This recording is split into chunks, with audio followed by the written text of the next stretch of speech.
अस्सलामु अलैकुम वरहमतुल्लाहि वबरकातुहू।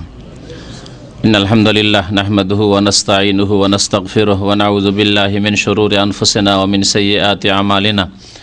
मन यहदिहिल्लाहु फला मुदिल्ल लहु व मन युद्लिलहु फला हादिय लहु व अशहदु अल्ला इलाहा इल्लल्लाहु वहदहु ला शरीका लहु व अशहदु अन्न मुहम्मदन अब्दुहु व रसूलुहु सल्लल्लाहु तआला अलैहि व अला आलिहि व सहबिहि व सल्लम तस्लीमन कसीरा।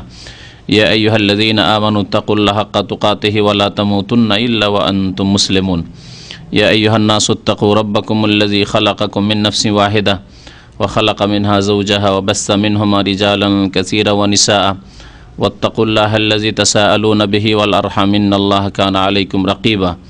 या अय्युहल्लज़ीना आमनु इत्तक़ुल्लाहा व क़ूलू क़ौलन सदीदा युस्लिह लकुम अअमालकुम व यग़फ़िर लकुम ज़ुनूबकुम वमन युतिइल्लाह व रसूलहु फ़क़द फ़ाज़ फ़ौज़न अज़ीमा। अम्मा बाद फ़इन्न खैरल हदीस किताबुल्लाह व खैरल हदी हदी मुहम्मदिन सल्लल्लाहु अलैहि वसल्लम व शर्रल उमूरि मुहदसातुहा व कुल्ल मुहदसतिन बिदअह व कुल्ल बिदअतिन ज़लाला व कुल्ल ज़लालतिन फ़िन्नार। अऊज़ु बिल्लाहि मिनश शैतानिर रजीम। बिस्मिल्लाहिर रहमानिर रहीम। फ़ल्लाहु खैरुन हाफ़िज़न व हुवा अरहमुर राहिमीन। মহান আল্লাহ পাক রব্বুল আলমিনের সমস্ত প্রশংসা যে আল্লাহ পাক রব্বুল আলমিন আমাদেরকে সৃষ্টি করেছেন এবং মুমিন মুমিনাতদের সৎকর্মশীলদের হেফাজতের আল্লাহ পাক দায়িত্ব নিয়েছেন। দরুদ ও সালাম নাযিল হোক নবী মুহাম্মদ রাসূলুল্লাহ সাল্লাল্লাহু আলাইহি ওয়াসাল্লামের প্রতি, যিনি কোরআনুল করিম দিয়ে এবং আল্লাহ পাক রব্বুল আলমিনের জিকির আজকার এবং দোয়া দিয়ে সুরক্ষার ব্যবস্থা নেওয়ার জন্য উৎসাহিত করেছেন। আল্লাহুম্মা সাল্লি আলাইহি আল্লাহুম্মা বারিক আলাইহি। গত সপ্তাহে আমাদের বিষয়বস্তু ছিল ঝাড়ফুঁক সম্পর্কে। ঝাড়ফুঁকের হুকুম আহকাম মাসলা মাসাইল সম্পর্কে আলোচনা করা হয়েছে। তবে ঝাড়ফুঁক বাস্তবে করার জন্য কোরআনে কারীমের কিছু আয়াত এবং রাসূলুল্লাহ সাল্লাল্লাহু আলাইহি সাল্লামের হাদিসে বর্ণিত দোয়াগুলি আলোচনা আর প্রয়োজন রয়েছে, যা অনেক ভাইদের পরামর্শ, যার ফলে আজকেও বাকি অংশটুকু অর্থাৎ কোরআনে কারীমের কোন কোন আয়াতগুলো দিয়ে আপনি দম করবেন নিজের শরীরে অথবা নিজের পরিবার, ছেলে মেয়েদের বা আপনজনদের অথবা কোনো মুসলিমের কোনো মানুষের ওপর দম করবেন, এ সম্পর্কে এই আয়াত এবং হাদিসগুলি সংক্ষেপে পেশ করার চেষ্টা করব বা আয়াত নম্বরগুলি বলে দেওয়ার চেষ্টা করব, যাতে প্রত্যেকে কোরআনী আয়াত দিয়ে এবং রাসূলুল্লাহ সাল্লাল্লাহু আলাইহি ওয়াসাল্লামের হাদিসে বর্ণিত দোয়াগুলি দিয়ে যদি মুখস্থ থাকে অথবা দেখে ঝাড়ফুঁক করতে পারে, দম করতে পারে। কারণ ঝাড়ফুঁক এবং দম সম্পর্কে আমাদের দেশের অধিকাংশ মানুষের ধারণা যে এটি একটি পেশা এবং যারা এই পেশার অভ্যস্ত, এই পেশা সম্পর্কে পণ্ডিত, সে শিরক দিয়ে করুক আর বিদআত দিয়ে করুক আর সুন্নত মোতাবেক করুক আর সুন্নত মোতাবেক ঝাড়ফুঁক করার লোকের অত্যন্ত অভাব, অধিকাংশই বিদআতি অথবা শিরকের আশ্রয় নিয়ে থাকে লোকেরা, মনে করে যে ওদের পেশা, ওরাই শুধু করতে পারবে। না, আমাদের আলোচনার উদ্দেশ্য হচ্ছে প্রত্যেকে নিজে নিজে দম করার, ঝাড়ফুঁক করার চেষ্টা করবে, নিজের উপর, নিজের পরিবার পরিজন, যে কোনো মুসলিম ভাইয়ের ওপর, যে কোনো মানুষের ওপর। আল্লাহ পাক রব্বুল আলামিন সূরা ইউসুফের আয়াত নম্বর 64-তে ইরশাদ করছেন, ফাল্লাহু খায়রুন হাফিজা। আল্লাহ পাক রব্বুল আলামিন সর্বোত্তম হেফাজতকারী। দুনিয়াতে যে যাকে ভালোবাসে তার হেফাজতের চেষ্টা করে, তার সুরক্ষার চেষ্টা করে, বিশেষ করে শক্তিশালী দুর্বলের হেফাজতের চেষ্টা করে, অভিভাবক তার অধীনস্থদের হেফাজতের চেষ্টা করে। এই জন্য দেখা যায় বাবা মা আপ্রাণ চেষ্টা করে নিজের ছেলে মেয়েদের হেফাজতে রাখার, সুরক্ষিত রাখার, নিরাপদ রাখার চেষ্টা করে। এই জন্য আল্লাহ পাক রব্বুল আলামিন বলছেন যে যতই মানুষ চেষ্টা করুক হেফাজতে রাখার বা হেফাজত করার, সুরক্ষা করার, ফাল্লাহু খায়রুন হাফিজা, আল্লাহ পাক রব্বুল আলামিন সর্বোত্তম হেফাজতকারী। আল্লাহ পাক রব্বুল আলামিন যদি হেফাজত করেন তাহলে কেউ নষ্ট করতে পারে না, কেউ ধ্বংস করতে পারে না, কেউ ক্ষতি সাধন করতে পারে না। আর যদি আল্লাহ পাক রব্বুল আলামিনের হেফাজত না হয় তাহলে কেউ হেফাজত করতে পারে না। এবং যেই ব্যক্তি যার হেফাজতের চেষ্টা করে তার সম্পর্কে অত্যন্ত সে দয়ালু, অত্যন্ত স্নেহশীল। আল্লাহ পাক রব্বুল আলামিন সমস্ত দয়ালুর চাইতে বড় দয়ালু, সমস্ত দয়াকারীর চাইতে অধিক দয়াকারী। ইরশাদ করছেন ওয়াহুয়া আরহামুর রাহিমিন, এবং তিনি আল্লাহ সমস্ত দয়াকারীদের মধ্যে অতি দয়ালু, সর্বাধিক দয়ালু। আরহামুর রাহিমিন, যিনি আরহামুর রাহিমিন সমস্ত দয়াকারীর চাইতে বেশি দয়া করেন, তিনি কখনো ধ্বংস করতে পারেন না। যদি আল্লাহ পাক রব্বুল আলামিনকে কেউ মজবুত করে ধরে, আল্লাহ পাকের পথে যদি থাকে, নবী করিম সাল্লাল্লাহু আলাইহি সাল্লামের বাতালানো পথ মোতাবেক যদি জীবনযাপন করে, তো অবশ্যই আল্লাহ পাক হেফাজত করবেন।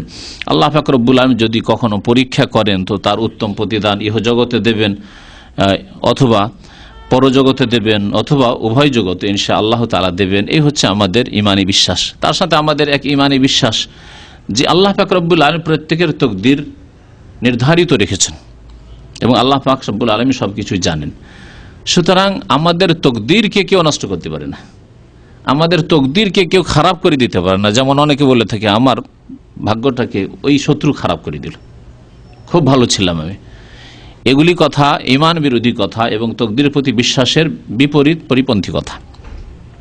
আল্লাহ পাক রব্বুল আলামিন যদি আপনাকে ভালো রাখেন, তো কেউ কষ্টে রাখতে পারেন না, কষ্টে ফেলতে পারেন না। আল্লাহ পাক রব্বুল আলামিন যদি আপনার পরীক্ষা করেন বালা মুসিবত দিয়ে, তাহলে যখন আল্লাহ হেফাজত করতে চাইবেন, ইচ্ছা করবেন আপনাকে উদ্ধার করার, তখনই আপনি উদ্ধার হইতে পারবেন। তকদিরের প্রতি বিশ্বাস আমাদেরকে সবসময় রাখতে হবে এবং আল্লাহ পাক রব্বুল আলামিনের কাছে উত্তম পন্থায় চাইতে হবে। সরাসরি শুরু করছি ওই আয়াতগুলি দিয়ে, তারপরে নবী করিম সাল্লাল্লাহু আলাইহি ওয়াসাল্লামের হাদিসে বর্ণিত যে দোয়াগুলি রয়েছে সেগুলি উল্লেখ করব, যেগুলির দ্বারা আপনি দম করবেন। সর্বপ্রথম হচ্ছে সূরাতুল ফাতিহা। যে সূরা ফাতিহা সম্পর্কে গত সপ্তাহে শেষ দিকের আলোচনার শেষে সূরা ফাতিহার ফজিলত এবং সূরা ফাতিহা দিয়ে যে 20 নামানো যে হাদিসটি সহিহ বুখারী থেকে আপনাদেরকে শুনিয়েছিলাম, নবী করিম সাল্লাল্লাহু আলাইহি ওয়াসাল্লাম সাহাবায়ে কেরামরা দম করেছিলেন, যাকে ওই বিচ্ছুতে বা সাপে দংশন করেছিল ওই ব্যক্তিকে, তারপরে বিষ নেমে গিয়েছিল। রাসূলুল্লাহ সাল্লাল্লাহু আলাইহি ওয়াসাল্লামের কাছে আসলেন সাহাবায়ে কেরামরা, জিজ্ঞাসা করলেন রাসূলুল্লাহ সাল্লাল্লাহু আলাইহি ওয়াসাল্লাম, ওয়া মা ইউদরিকুম বিআন্নাহা রুকিয়া, তোমরা কেমন করে জানলে যে এটা হচ্ছে রুকিয়া, মানে এই সূরা ফাতিহা দিয়ে ঝাড়ফুঁক করলে আরোগ্য লাভ হতে পারে, এটা কেমন করে জানলে? নবী করিম সাল্লাল্লাহু আলাইহি সাল্লামের আরেকটি হাদিস আছে যে আল ফাতিহাতু শিফা মিন কুল্লি দাহ, সূরা ফাতিহা প্রত্যেক ব্যাধির আরোগ্য। সুতরাং সূরা ফাতিহা দিয়ে চিকিৎসা প্রত্যেক ব্যাধির ক্ষেত্রে করা যেতে পারে, যে কোনো ব্যাধির ক্ষেত্রে। এই ক্ষেত্রে এক শ্রেণীর লোকদের মধ্যে রোগ আছে যে ঈমান ওই রকম অটল নয়, মজবুত নয়, পরীক্ষামূলক ঝাড়ফুঁক করে, পরীক্ষামূলক দম করে, যেন সূরা ফাতিহা পড়ে ফুঁক দিচ্ছি আর পরীক্ষা করছি দেখি হয় কিনা। এইরকম যদি ব্যাধি থাকে অন্তরে, মানে পরীক্ষার অন্তর নিয়ে, তাহলে কখনো কাজ হবে না। আপনার আল্লাহ পাক রব্বুল আলামিনের পবিত্র কালামের প্রতি এবং তার বরকতের প্রতি, তার প্রতিক্রিয়া, তার তাসিরের প্রতি ঈমান আপনার অকাট্য নেই। কখনো এরকম ভাববেন না।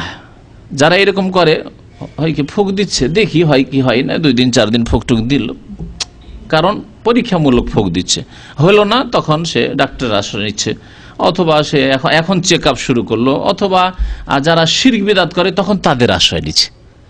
কত হতভাগা যে আল্লাহ পাক রব্বুল আলামিনকে বাদ দিয়ে প্রথম আল্লাহ পাক রব্বুল কালাম পরীক্ষামূলক পরীক্ষা করলো, আর ওখান থেকে সরে গিয়ে যখন 2-1 দিন আল্লাহ পরীক্ষা করছেন, হচ্ছে না, দীর্ঘদিন আল্লাহ পরীক্ষা করতে পারেন। অথবা আপনার মধ্যে কিছু ত্রুটি আছে যার ফলে কাজ হচ্ছে না, তখন আল্লাহ ছাড়া অন্যের আশ্রয় নিল। এইরকম অবস্থা যেন আমাদের না হয়। প্রথম কথা বলছিলাম যে সূরা ফাতিহা দিয়ে চিকিৎসা করা। সূরা ফাতিহা আলহামদুলিল্লাহ সবার মুখস্থ আছে, এবং সূরা ফাতিহা কোরআনে কারীমের সবচাইতে সহজ। এই জন্য যে হাদিসে বলা হয়েছে যে সূরা ফাতিহা ছাড়া নামাজ হয় না, অনেকে বলে থাকে যে আরেক হাদিস আছে ওয়াকরা মা তায়াসসারা মাক, যা সহজ হয় তাই পড়ো। নামাজের শুরুতে যা সহজ হয় তাই পড়ো। তারপর কোরআনে কারীম আল্লাহ পাক বলেছেন ফাকরাউ মা তায়াসসারা মিনাল কোরআন, কোরআনে কারীম থেকে যা সহজ তাই পড়ো।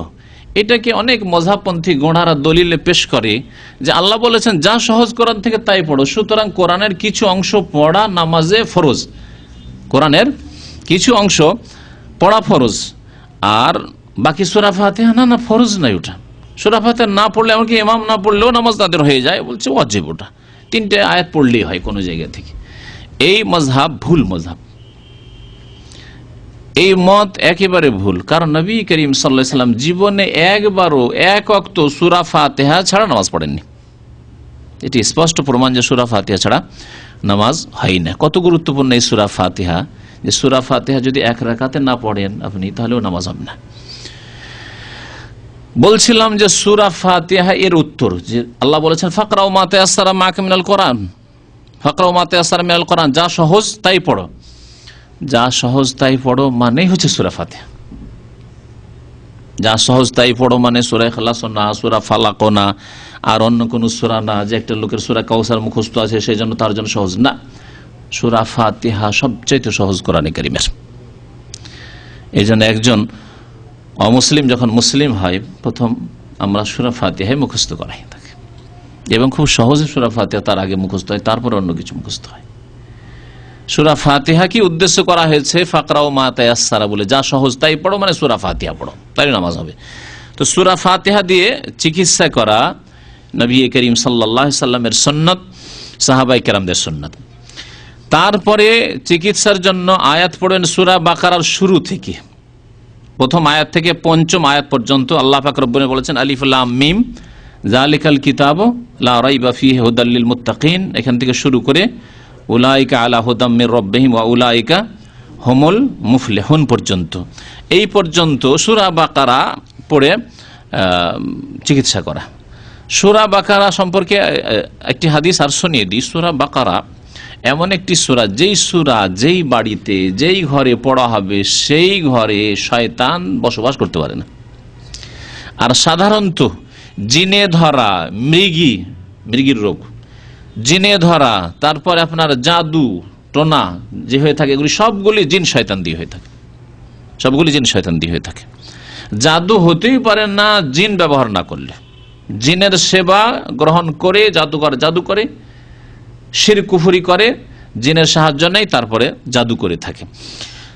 তো যেই বাড়িতে জিন শয়তানি টিকতে পারে না, বসবাস করতে পারে না, থাকতে পারেন না, সেই বাড়িতে জাদু করবে কি করে? জাদু ঢুকবে না। বরং আরেকটি হাদিসে আরো স্পষ্ট আছে যে সূরা বাকারা সম্পর্কে প্রথম হাদিসটি শোনায়, ইন্নাশ শায়াতানা ইয়ানফিরু মিনাল বাইতিল্লাতী ইউকরা ফিহা সূরাতুল বাকারা। সেই বাড়ি থেকে শয়তান পলায়ন করে যেই বাড়িতে সূরা বাকারা তেলাওয়াত করা হয়। সূরা বাকারা তেলাওয়াত করা হয়, আপনার স্ত্রী তেলাওয়াত করবে, আপনার ছেলে মেয়েরা তেলাওয়াত করবে, আপনি তেলাওয়াত করবেন। এই তেলাওয়াত মানে ভাড়াটে তেলাওয়াত নয়, যা আমাদের দেশে প্রচলিত। নতুন ঘর দিলে ভাড়া করে হুজুর, হাফেজ অথবা মাদ্রাসার ছাত্র, তালেবে ইলম তাদেরকে নিয়ে এসে কোরআন পড়ানো, এই ভাড়াটে তেলাওয়াত নয়। সাহাবায়ে কেরামরা করেছেন না, নবী সাল্লাল্লাহু আলাইহি ওয়াসাল্লাম করেছেন না, তাবেঈনরা করেছেন না, আইম্মায়ে কেরাম ইমাম আবু হানিফা, শাফি, মালিক, আহমদ করেছেন। এই জন্য এই ভাড়ার তেলাওয়াত, ভালো খাওয়াবো তেলাওয়াত করিয়ে নেবো, কিছু পয়সা দেবো তেলাওয়াত করিয়ে নেবো, এই নীতিটা বাদ দিন, এটা বিদাতি প্রথা। এই বিদাতি প্রথা বাদ দিয়ে নিজেরা তেলাওয়াত করুন। আর এই বিষয়ে যদি আমরা কোরআন সুন্নাহর অনুসারী হইতাম, যেসব ভাইয়েরা বিদাতের শিকার হয়েছে, যদি কোরআন সুন্নাহর অনুসারী হইতো যে কোরআন তেলাওয়াত নিজে করতে হবে, নিজের পরিবারকে করতে হবে, নিজের ছেলে মেয়েদেরকে করতে হবে, তাহলে আমাদের মুসলিম সমাজের মন্ত্রী, মিনিস্টার পর্যন্ত, রাষ্ট্রের নেতা পর্যন্ত তাদের বাড়িতে প্রত্যেকে কোরআন জানত। যতই পয়সাওয়ালা হোক না কেন কোরআন তেলাওয়াত শিখত। কিন্তু আমাদের দেশের পয়সাওয়ালারা, নেতৃস্থানীয় ব্যক্তিরা কোরআন তেলাওয়াত করে না, তাদের কেউ কোরআন তেলাওয়াত জানে না। কারণ পয়সা আছে, ভাড়াইটা হুজুর পাওয়া যাবে, ভাড়াইটা হাফেজ পাওয়া যাবে, ভাড়াইটা কারি পাওয়া যাবে, মাদ্রাসায় বলে হুকুম করে দেবো, ছাত্র পাঠিয়ে দেবে, তেলাওয়াত হবে। কোরআন বগলে করে করে মাদ্রাসা থেকে ছুটে তালেবে ইলমরা বাড়িতে বাড়িতে করতে। আমি এক মাদ্রাসায় এক ছাত্র ছিল পরিচিত, তো গেলাম দেখা করতে, বড় এক শহরে, সিটিতে, এলাকার ছেলে। তো দেখি সকালবেলা একবার কোরআন বগলে করে যায়, একবার বিকেলবেলা যায়। বললো কি বাবা, কি ব্যাপার? তো বলছে যে আমাদের এটা নিয়ম, অর্ডার করা আছে মাদ্রাসা থেকে, বাড়ি বাড়ি বড় বড় পয়সাওয়ালার বাড়িতে অর্ডার করা আছে, মানে রুটিন তৈরি করে যে সকালে অমুক বাড়িতে, বিকেলে অমুক বাড়িতে, সকালে অমুক বাড়িতে, বিকেলে অমুক বাড়িতে, এই তেলাওয়াত করে আসতে হবে, আধা ঘন্টা তেলাওয়াত, আমাদের মান্থলি পয়সা আছে।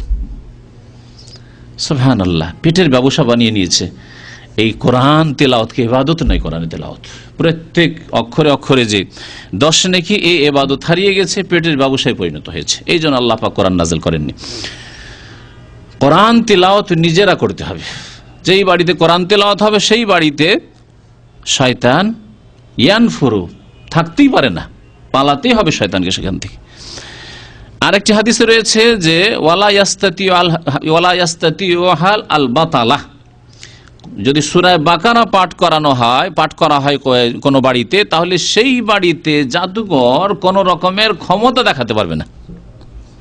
জাদুকর যে জাদু করবে ওই বাড়িতে, যে বাড়িতে সূরা বাকারা তেলাওয়াত হয়, এটা করতে পারবে না। সুতরাং সূরা বাকারা যদি মুখস্থ পুরো নাও থাকে, দেখে দেখে পড়েন তেলাওয়াত মুসাফ নিয়ে। আর কমের পক্ষে ঝাড়ফুঁক দমের ক্ষেত্রে সূরা বাকারার শুরু থেকে 5টি আয়াত, উলাইকা আলা হুদাম মির রাব্বিহিম ওয়া উলাইকা হুমুল মুফলিহুন পর্যন্ত পড়ে দম করা, নিজের উপর, নিজের ছেলে মেয়ে, যেই ব্যক্তিকে মনে হচ্ছে যে রোগী অথবা দুর্বল বা প্রয়োজন রয়েছে তার চিকিৎসার, এই হচ্ছে সুন্নাত তরিকা। তারপরে সূরা বাকারার আরেকটি আয়াতের কথা বলি, যে আয়াতটিকে নবী করিম সাল্লাল্লাহু আলাইহি ওয়াসাল্লাম কি বলেছেন, আযামু আয়াতিন ফিল কোরআন, কোরআনে কারীমের সবচাইতে মহান আয়াত বলা হয়েছে। আযম, আকবর বড়, এবং আজম মানে মহান। অনেক সময় বড়র অর্থ হইতে পারে, আকারের দিক দিয়ে বড় না, বরং ফজিলতের দিক দিয়ে বড়, যাতে আল্লাহ পাক রব্বুল আলামিনের 10টি গুণ বর্ণনা করা হয়েছে। এমন একটি আয়াত যে আয়াতে আল্লাহ পাক রব্বুল আলামিনের 10টি গুণ বর্ণনা করা হয়েছে। সেই আয়াতের নাম হচ্ছে আয়াতুল কুরসি। আয়াতুল কুরসি, আল্লাহু লা ইলাহা ইল্লা হুয়াল হাইয়ুল কাইয়্যুম লা তাখুযুহু সিনাতুন, সবগুলো আল্লাহ পাক রব্বুল আলামিনের গুণ। কিন্তু আমি আয়াতুল কুরসির দীর্ঘদিন আগে এক তাফসিরে এই 10টি এক একটি গুণ ব্যাখ্যা সহ, তাফসির সহ বর্ণনা করেছি। ওয়া হুয়াল আলী আল আজিম, আল্লাহ পাকের একটি গুণ আল আলী, আর একটি আল আজিম, আজিম দিয়ে আল্লাহ পাক শেষ করেছেন। আর লা ইলাহা ইল্লাহু, তার ছাড়া কেউ মাবুদ নেই, এটি আল্লাহ পাকের একটা গুণ যে তার কোনো শরীক নেই।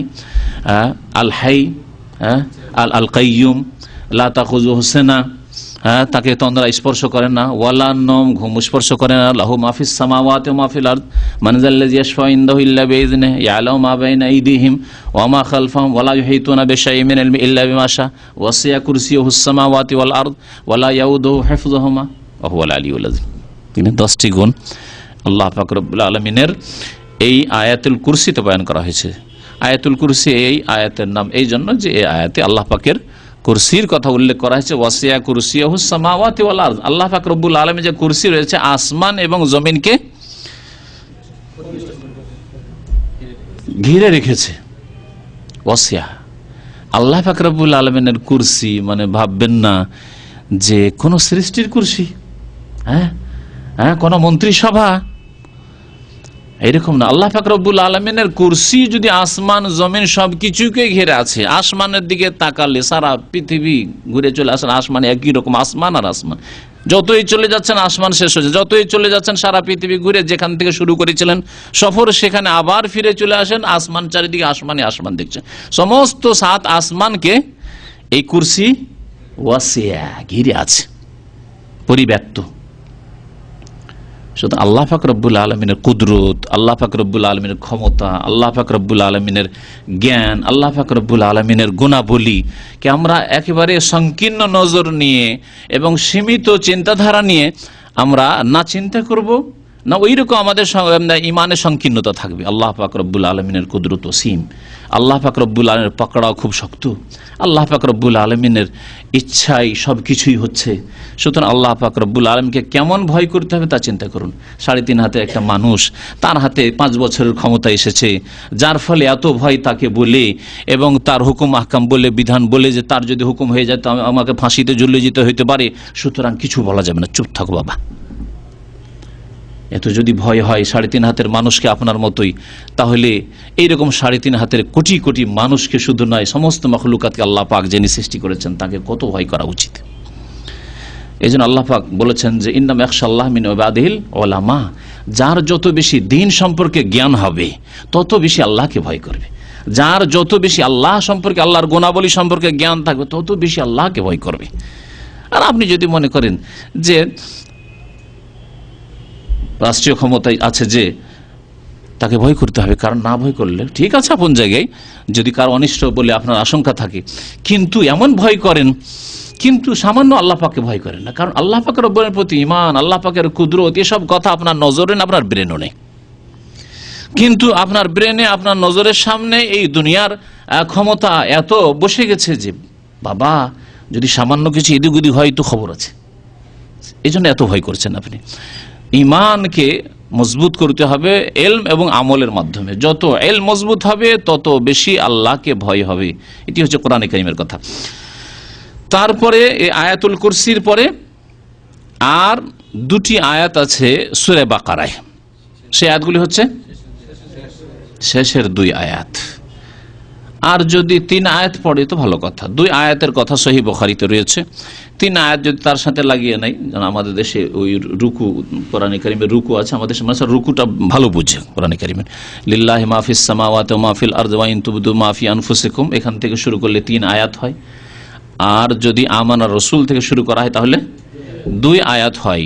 সহিহ বুখারীতে রয়েছে, নবী করিম সাল্লাল্লাহু আলাইহি ওয়াসাল্লাম ইরশাদ করেছেন যে মান কারা আয়াতাইন মিন আখির সূরাতিল বাকারাতে ফি লাইলাহ, কোন ব্যক্তি যদি সূরা বাকারার শেষ থেকে 2 আয়াত কোন রাত্রে পড়ে শুয়ে যায়, রাত্রে আপনি 2টি আয়াত পড়েছেন, তাহলে 2টি আয়াতই যথেষ্ট, 3টি পড়েন তো আরো ভালো। কাফাতাহু, তার জন্য যথেষ্ট এই 2টি আয়াত, তার জন্য যথেষ্ট, মানে তার হেফাজতের জন্য যথেষ্ট। শয়তান থেকে, জিন থেকে, জিনের অনিষ্ট থেকে, তারপরে জাদুকরদের অনিষ্ট থেকে, শত্রুর অনিষ্ট থেকে হেফাজতের জন্য যথেষ্ট তার জন্য। কাফাতা এই একটি ব্যাখ্যা এই হাদিসের। আর একটি ব্যাখ্যা হচ্ছে যে কোনো ব্যক্তি যদি তাহাজ্জুদে অভ্যস্ত থাকে আর রাত্রে এই আমানা রাসূল থেকে শুরু করে এই 2টি আয়াত পড়ে ঘুমিয়েছে, জাগতে পারল না, চেষ্টা ছিল কিন্তু জাগতে পারল না, তাহলে তার নেকির ঘাটতি পূরণের জন্য, এই যে তাহাজ্জুদের নেকি কমে গেল, এই ঘাটতি পূরণের জন্য যথেষ্ট এই 2টি আয়াত পড়ে নেওয়া। তো এই ছিল সূরা বাকারার আমল, যেগুলি পড়ে দম করবেন নিজের শরীরে, নিজের ছেলে মেয়েদের শরীরে দম করবেন। তারপরে সূরা ইউসুফের একটি আয়াত সংক্ষেপে উল্লেখ করছে। আর না হলে মনে রাখবেন যে কোরআনে কারীমের যে কোনো আয়াত দিয়ে দম করা যেতে পারে, এমন নয় যে বিশেষ বিশেষ আয়াত দিয়ে শুধু দম করা যাবে। যে কোনো কোরআনে কারীমের আয়াতের বরকত অবশ্যই রয়েছে, কারণ আল্লাহ পাক গোটা কোরআনকে কি বলেছেন? শেফা বলেছেন। গত সপ্তাহে ওই আয়াতগুলি উল্লেখ করেছি, ওয়ানুনাজ্জিলু মিনাল কোরআনি মা হুয়া শিফা। আল্লাহ কোরআনে কারীমকে শেফা বলেছেন। তবে যেই রকমের অসুবিধা, যেই রকমের সমস্যা, যেই রকমের ব্যাধি, ওই রকমের অর্থ বহনকারী বা ওর কাছাকাছি অর্থ বহনকারী আয়াতগুলি দিয়ে যদি দম করেন তাহলে ভালো কথা। উলামায়ে কেরাম বলেছেন, যেমন যেসব আয়াতে জাদুর কথা উল্লেখ করা হয়েছে সেগুলি দিয়ে জাদু টোনার ক্ষেত্রে ঝাড়ফুঁক করা। যেসব আয়াতে জিন্নাতের কথা উল্লেখ করা হয়েছে বা জিন, শয়তানের, ইবলিসের অনিষ্টের কথা বলা হয়েছে, সেসব আয়াত দিয়ে জিনে ধরা ব্যক্তি এর চিকিৎসা করা, এটি হচ্ছে উত্তম। এরকম আয়াত অনেক রয়েছে, অল্প কিছু আয়াত আপনাদের সামনে পেশ করব। সূরা ইউসুফের আয়াত নম্বর 64 শুরুতে তার একটি অংশ পাঠ করেছি। আল্লাহ পাক রব্বুল আলামিন ইরশাদ করেছেন, ফাল্লাহু খায়রুন হাফিজান ওয়া হুয়া আরহামুর রাহিমিন। অর্থ করেছি আল্লাহ পাক রব্বুল আলামিন উত্তম হেফাজতকারী এবং তিনি অত্যন্ত দয়াশীল বা সমস্ত দয়াকারীদের চাইতে বেশি বা অধিক দয়াকারী, আরহামুর রাহিমিন। এই ছোট্ট আয়াত আপনি পাঠ করেন আর বারবার তেলাওয়াত করেন, করে দম করেন, ফাল্লাহু খায়রুন হাফিজান ওয়া হুয়া আরহামুর রাহিমিন। আপনি নিজেকে, নিজের স্ত্রী, ছেলে মেয়েদেরকে, যাকে আপনি দম করতে চান, ফাল্লাহু খায়রুন হাফিজান ওয়া হুয়া আরহামুর রাহিমিন। সহজ বিষয়। এইরকমই সূরা ইউসুফে বদনজরের ক্ষেত্রে ইয়াকুব আলাইহিস সালাম যখন ছেলেদেরকে, তার কজন ছেলে ছিল ঘটনা জানা আছে আপনাদের? হ্যাঁ, ইন্নী রাআইতু আহাদা আশারা কাওকাবা। ইউসুফ আলাইহিস সালাম কি বলছেন? 11টি নক্ষত্র দেখছি, ওয়াশ-শামসা ওয়াল কামার, এবং সূর্য এবং চন্দ্র দেখছি। ইন্নী রাআইতু আহাদা আশারা কাওকাবা ওয়াশ-শামসা ওয়াল কামারা রাআইতুহুম লি সাজিদিন। দেখছি সকলে সিজদা করছে আমাকে। 11টি নক্ষত্র বলা হয়েছে। তো 11টি নক্ষত্র ইউসুফ আলাইহিস সালাম সহ না তাকে বাদ দিয়ে, তাকে ছাড়া, তাহলে 12 ভাই। আচ্ছা, তো ইউসুফ আলাইহিস সালাম তো মিশরে ছিলেন, যখন মিশরে ওই 11 ভাই প্রবেশ করলেন, যাচ্ছেন একসাথে 11 ভাই যদি যায় আর দেখতে যদি সুন্দর হয়, তারা নজরে লাগবে না লোকের? আশঙ্কা করলেন ইয়াকুব আলাইহিস সালাম যে আমার 11টি ছেলে, এক ছেলে তো গেছে অনেক দিন থেকে, তার জন্য চোখ চলে গেছে। এই 11 ছেলে যদি একসাথে ঢুকে আর যাদের বদনজর আছে যদি বদনজর লেগেছে, আরে এত সুন্দর সুন্দর মানুষ, কোথা থেকে একই রকম সব। অনেকে ভালো কিছু দেখলে এরকম বলে না, বদনজর লাগার আশঙ্কা আছে। তখন ইয়াকুব আলাইহিস সালাম বলেছেন, ওয়াকাল ইয়া বানিয়া, হে আমার সন্তান, লা তাদখুলু মিন বাবিন ওয়াহিদ, এক দরজা দিয়ে তোমরা ঢুকবে না, এক রাস্তা দিয়ে একসাথে 11 ভাই ঢুকবে না, কারণ সবার নজর লাগবে, আর নজর পড়লে বদনজর লাগতে পারে, অনেকে বদনজরওয়ালা মানুষ আছে। ওয়াকাল ইয়া বানিয়া লা তাদখুলু মিন বাবিন ওয়াহিদ ওয়াদখুলু মিন আবওয়াবিন মুতাফাররিকা, অনেকগুলি দরজা দিয়ে শহরে ঢুকবে, এক ভাই এই রাস্তা দিয়ে, আরেক ভাই বা 2 ভাই করে, আর 2 ভাই অন্য রাস্তা দিয়ে, আর 2 ভাই অন্য রাস্তা দিয়ে, এইভাবে তোমরা ঢুকবে। আমা অগ্নি আনকুম মিনাল্লাহি মিন শাই, আল্লাহর পক্ষ থেকে কোনো তোমাদের উপকারে আমি আসতে পারবো না, তবে আমার মনের কথা যে তোমরা মানে একটু সতর্ক হয়ে ঢুকবে। তাহলে সতর্কতা ভালো বিষয়, সতর্কতা ভালো বিষয়। এবং এই আয়াতের কথা বলছিলাম, এই আয়াত পড়ে যদি বদনজরের আশঙ্কা থাকে অথবা বদনজর লেগে থাকে, তাহলে পড়ে দম করেন। এখন যেহেতু সংক্ষেপে বলছি, ফিরে আসি ওই ছোট্ট সূরাগুলির দিকে। আমপারার সূরা কাফিরুন, সূরা কাফিরুনের নবী করিম সাল্লাল্লাহু আলাইহি ওয়াসাল্লাম হাদিস ফজিলত বলেছেন। এবং এই সূরা কাফিরুনের অপর নাম হচ্ছে সূরাতুত তাওহীদ, তাওহীদের সূরা, সূরাতুত তাওহীদ, আল্লাহর একত্ব ঘোষণার সূরা। আল্লাহর একত্ব ঘোষণা করা হয়েছে, বলি আইয়ুহাল কাফিরুন, হে কাফেররা, লা আবুদু মা তা'বুদুন, তোমরা যেসবের পূজা করো, ইবাদত করো, উপাসনা করো, সেসবের আমি ইবাদত করতে পারি না। ঘোষণা, এই ঘোষণার জন্য সাহস লাগে, এই ঘোষণার জন্য সাহস, হিম্মতের প্রয়োজন রয়েছে, ইমানি সাহসের প্রয়োজন রয়েছে। অনেকে দুনিয়ার স্বার্থে ব্যাঘাত ঘটবে সেজন্য না না না না এসব থাক, এমন ভাবে চলতে হবে যাতে টের না পায় যে আমি মুসলিম না, হিন্দু না, ইহুদি না, খ্রিস্টান। সেকুলার, লেবাস পোশাকে সেকুলার, আচার আচরণে সেকুলার, কথাবার্তায় সেকুলার, আকৃতিতে সেকুলার, সবকিছুতে। এই জন্য ইনশাআল্লাহ নেই, আল্লাহর নাম নেই। আধা ঘন্টা যদি গল্প করে, কথা বলে বা আলোচনা করে, আল্লাহর নাম একবার পর্যন্ত নেই, ইনশাআল্লাহ তো নেই। এ হলো অধিকাংশ মুসলিমদের চরিত্র। সূরা কাফিরুন এই শিক্ষা দেওয়া হয়নি, স্পষ্ট ঘোষণা করতে বলা হয়েছে, ওয়ালা আনতুম আবুদুনা মা আবুদু ওয়ালা আনা আবুদু মা আবাদতুম ওয়ালা আনতুম আবুদুনা মা আবুদু লাকুম দীনুকুম ওয়ালিয়া দীন। তোমরা যদি আল্লাহর সত্য দিনকে গ্রহণ না করো তো তোমরা তাই নিয়ে জাহান্নামে যাও, কিন্তু ওয়ালিয়া দিন, আমার দিন আমার কাছে থাকবে।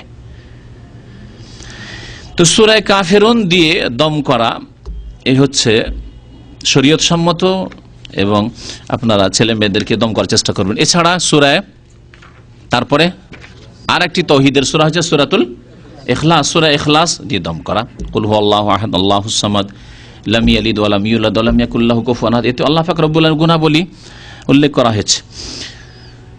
তারপরে নবী করিম সাল্লাল্লাহু আলাইহি সাল্লামকে জাদু করেছিল ইহুদি লাবিদ ইবনুল আসাম। এই জাদুর চিকিৎসার জন্য যেই 2টি সূরা আল্লাহ পাক রব্বুল আলামিন নাযিল করেছিলেন রাসূলুল্লাহ সাল্লাল্লাহু আলাইহি ওয়াসাল্লামের উপর, সেই 2 সূরার নাম সূরাতুল ফালাক এবং সূরা নাস, কুল আউযু বিরাব্বিল ফালাক মিন শাররি মা খালাক। যা কিছু আল্লাহ সৃষ্টি করেছো সমস্ত তোমার মাখলুক সৃষ্টির অনিষ্ট থেকে হে রব তোমার শরণ নিচ্ছি, তোমার আশ্রয় গ্রহণ করছি। মিন শাররি মা খালাক, তাহলে যত রকমের অনিষ্ট দুনিয়ায় আছে সবকিছু থেকেই আল্লাহর আশ্রয় গ্রহণ করলেন আপনি এই আয়াতের মাধ্যমে, কুল আউযু বিরাব্বিল ফালাক মিন শাররি মা খালাক। তারপর আবার এক একটি করে অমিন শাররি গাসিকিন ইযা ওয়াকাব, অন্ধকার যখন হয়ে যায়, অন্ধকার হলে চোর ডাকাত দুনিয়ায় ছড়িয়ে পড়ে, অন্ধকার হয়ে গেলে জিন শয়তান ছড়িয়ে পড়ে, অন্ধকার হলে যত অনিষ্টকারীরা যত ক্ষতি করতে চায় তারা ছড়িয়ে পড়ে। তাই ওমিন শাররি গাসিকিন ইযা ওয়াকাব ওমিন শাররি নাফাসাতি ফিল উকাদ, এবং যারা জাদু করে থাকে সাধারণত গিরা লাগিয়ে সুতায় বা চুলে গ্রন্থি লাগিয়ে গিরা লাগিয়ে জাদু করে থাকে, সেজন্য বিশেষভাবে জাদুকারিনী আর মহিলারা বেশি জাদুটনা করে। এ কোরআন আয়াতে এটাও শিক্ষা দেওয়া হয়েছে যে জাদু টোনার ক্ষেত্রে মহিলারা পুরুষ চাইতে অনেক আগে। এরা যদি নিজে জাদু নাও করতে পারে, এদের মধ্যেও অনেক মহিলারা আছে যা শিরকুপুরি করে জাদু করে বেড়ায়, না করতে পারে তো কোথায় পাওয়া যাবে ও খোঁজ খবর রাখে। স্বামী বিয়ে করবো মনে করছে, একবার যদি হুমকি দিয়ে দেখেন খবর আছে। সুতরাং হুমকি দিতে যায় না আজকালকার জামানায়। হুমকি দিয়ে আপনি খামাখা মনে হয়তো বিয়ে করার নেই, একটু ভয় দেখাতে চাইছেন, আপনাকে দিল জাদু করি, আপনাকে জিন্দিগিটাই বেকার করে দিল, আপনার দিল অকেজু করে আপনাকে। অনেকে মারা গেছে এই জাদুতে। স্ত্রী জাদু করেছে তার প্রেম বাড়াবার জন্য, যে আমার দিকে যাতে আকর্ষণ হয়। আকর্ষণ কি হবে, এমন জাদু করেছে যে জীবন শেষ। কেউ মরেই গেছে স্ত্রী জাদুতে। আবার এইরকম ঘটনা আছে যে মরে তো যায়নি, কিন্তু পুরুষত্ব শেষ হয়ে গেছে, বিবাহের উদ্দেশ্য শেষ হয়ে গেছে তার। সারা জীবন মানসিক টেনশনে আবার কেউ আছে বেঁচে আছে, কিন্তু শুধু কঙ্কাল বেঁচে আছে, কোনো কাজের নয় সে। এরকম বেশ কিছু লোক দেখেছি। সুতরাং এইসব মিছামিছি খামোখা হুমকি দেওয়ার প্রয়োজন নেই। বিয়ে করার যদি সত্যি ইচ্ছা থাকে, আর যদি শর্ত আল্লাহ পাক কোরআনে কারিমে যা বলেছেন শর্ত পুরা করতে পারেন, তাহলে করবেন। সৎ লোকেরা এবং যাদেরকে আল্লাহ পাক ধন সম্পদ দিয়েছেন, আল্লাহ পাকের নিয়ামত দিয়েছেন, তারা বিয়ে করতে চায় না। আর অসৎ লোক, সমাজের লম্পট লোক, অযোগ্য লোক, আল্লাহকে যারা ভয় করে না, যারা কোরআনী শর্ত পুরা করতে পারে না, তারা দুটো তিনটে বিয়ে করে বসে আছে, যার ফলে বহু বিবাহ বদনাম হয়ে গেছে মুসলিম সমাজেও আর মুসলিম সমাজেও। তাদের জন্য নয় যারা আল্লাহকে ভয় করে না, তাদের জন্য নয় যাদের দৈহিক ক্ষমতা নেই অথবা আর্থিক ক্ষমতা নেই, তাদের জন্য বহু বিবাহ নয়। বহু বিবাহর অনেক হিকমত আছে এবং অনেক ফায়দা আছে, কিন্তু সৎ লোকদেরকে এবং যারা সচ্ছল ব্যক্তি তাদেরকে এই ক্ষেত্রে এগিয়ে আসতে হবে আল্লাহ পাকের ভয় ভীতি রেখে, তাকওয়া পরহেজগারির সাথে। আর যদি না পারে তাহলে আল্লাহ পাক বলছেন ফাইল্লাম তাস্তাতিউ ফাওয়াহিদা, একটি তোমার জন্য যথেষ্ট। দুর্বল মানুষ তুমি, মানসিক দিক থেকে দুর্বল, দৈহিক দিক থেকে দুর্বল, আর্থিক দিক থেকে দুর্বল, ইমানি দিক থেকে দুর্বল, যে ইনসাফ করতে পারবে না, যদিও ধন সম্পদ আছে দুটো বাড়ি করে দেওয়ার মতো, তারপর ইনসাফ করতে পারবে না, তাহলে ফাওয়াহিদা, একটি তোমার জন্য যথেষ্ট। তো কি বলছিলাম, আমিন শাররিন নাফাসাতি ফিল উকাদ, যারা গ্রন্থিতে ফুৎকার দিয়ে থাকে ওইসব নারীদের অনিষ্ট থেকে পানা চাইছি।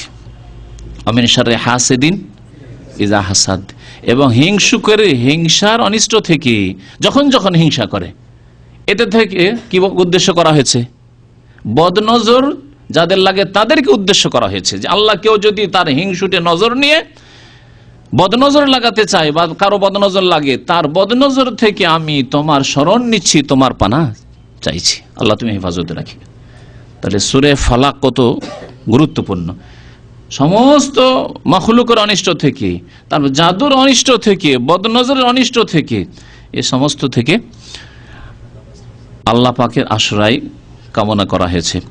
এই দিয়ে চিকিৎসা করবেন। সূরা নাস দিয়ে কুল আউযু বিরাব্বিন নাস, মালিকিন নাস, ইলাহিন নাস, আল্লাহ পাকের একাধিক গুণ বর্ণনা করা হয়েছে। আল্লাহ পাক হচ্ছেন রব্বুন নাস, মানুষের প্রতিপালক, মানব জাতির, মানব কুলের।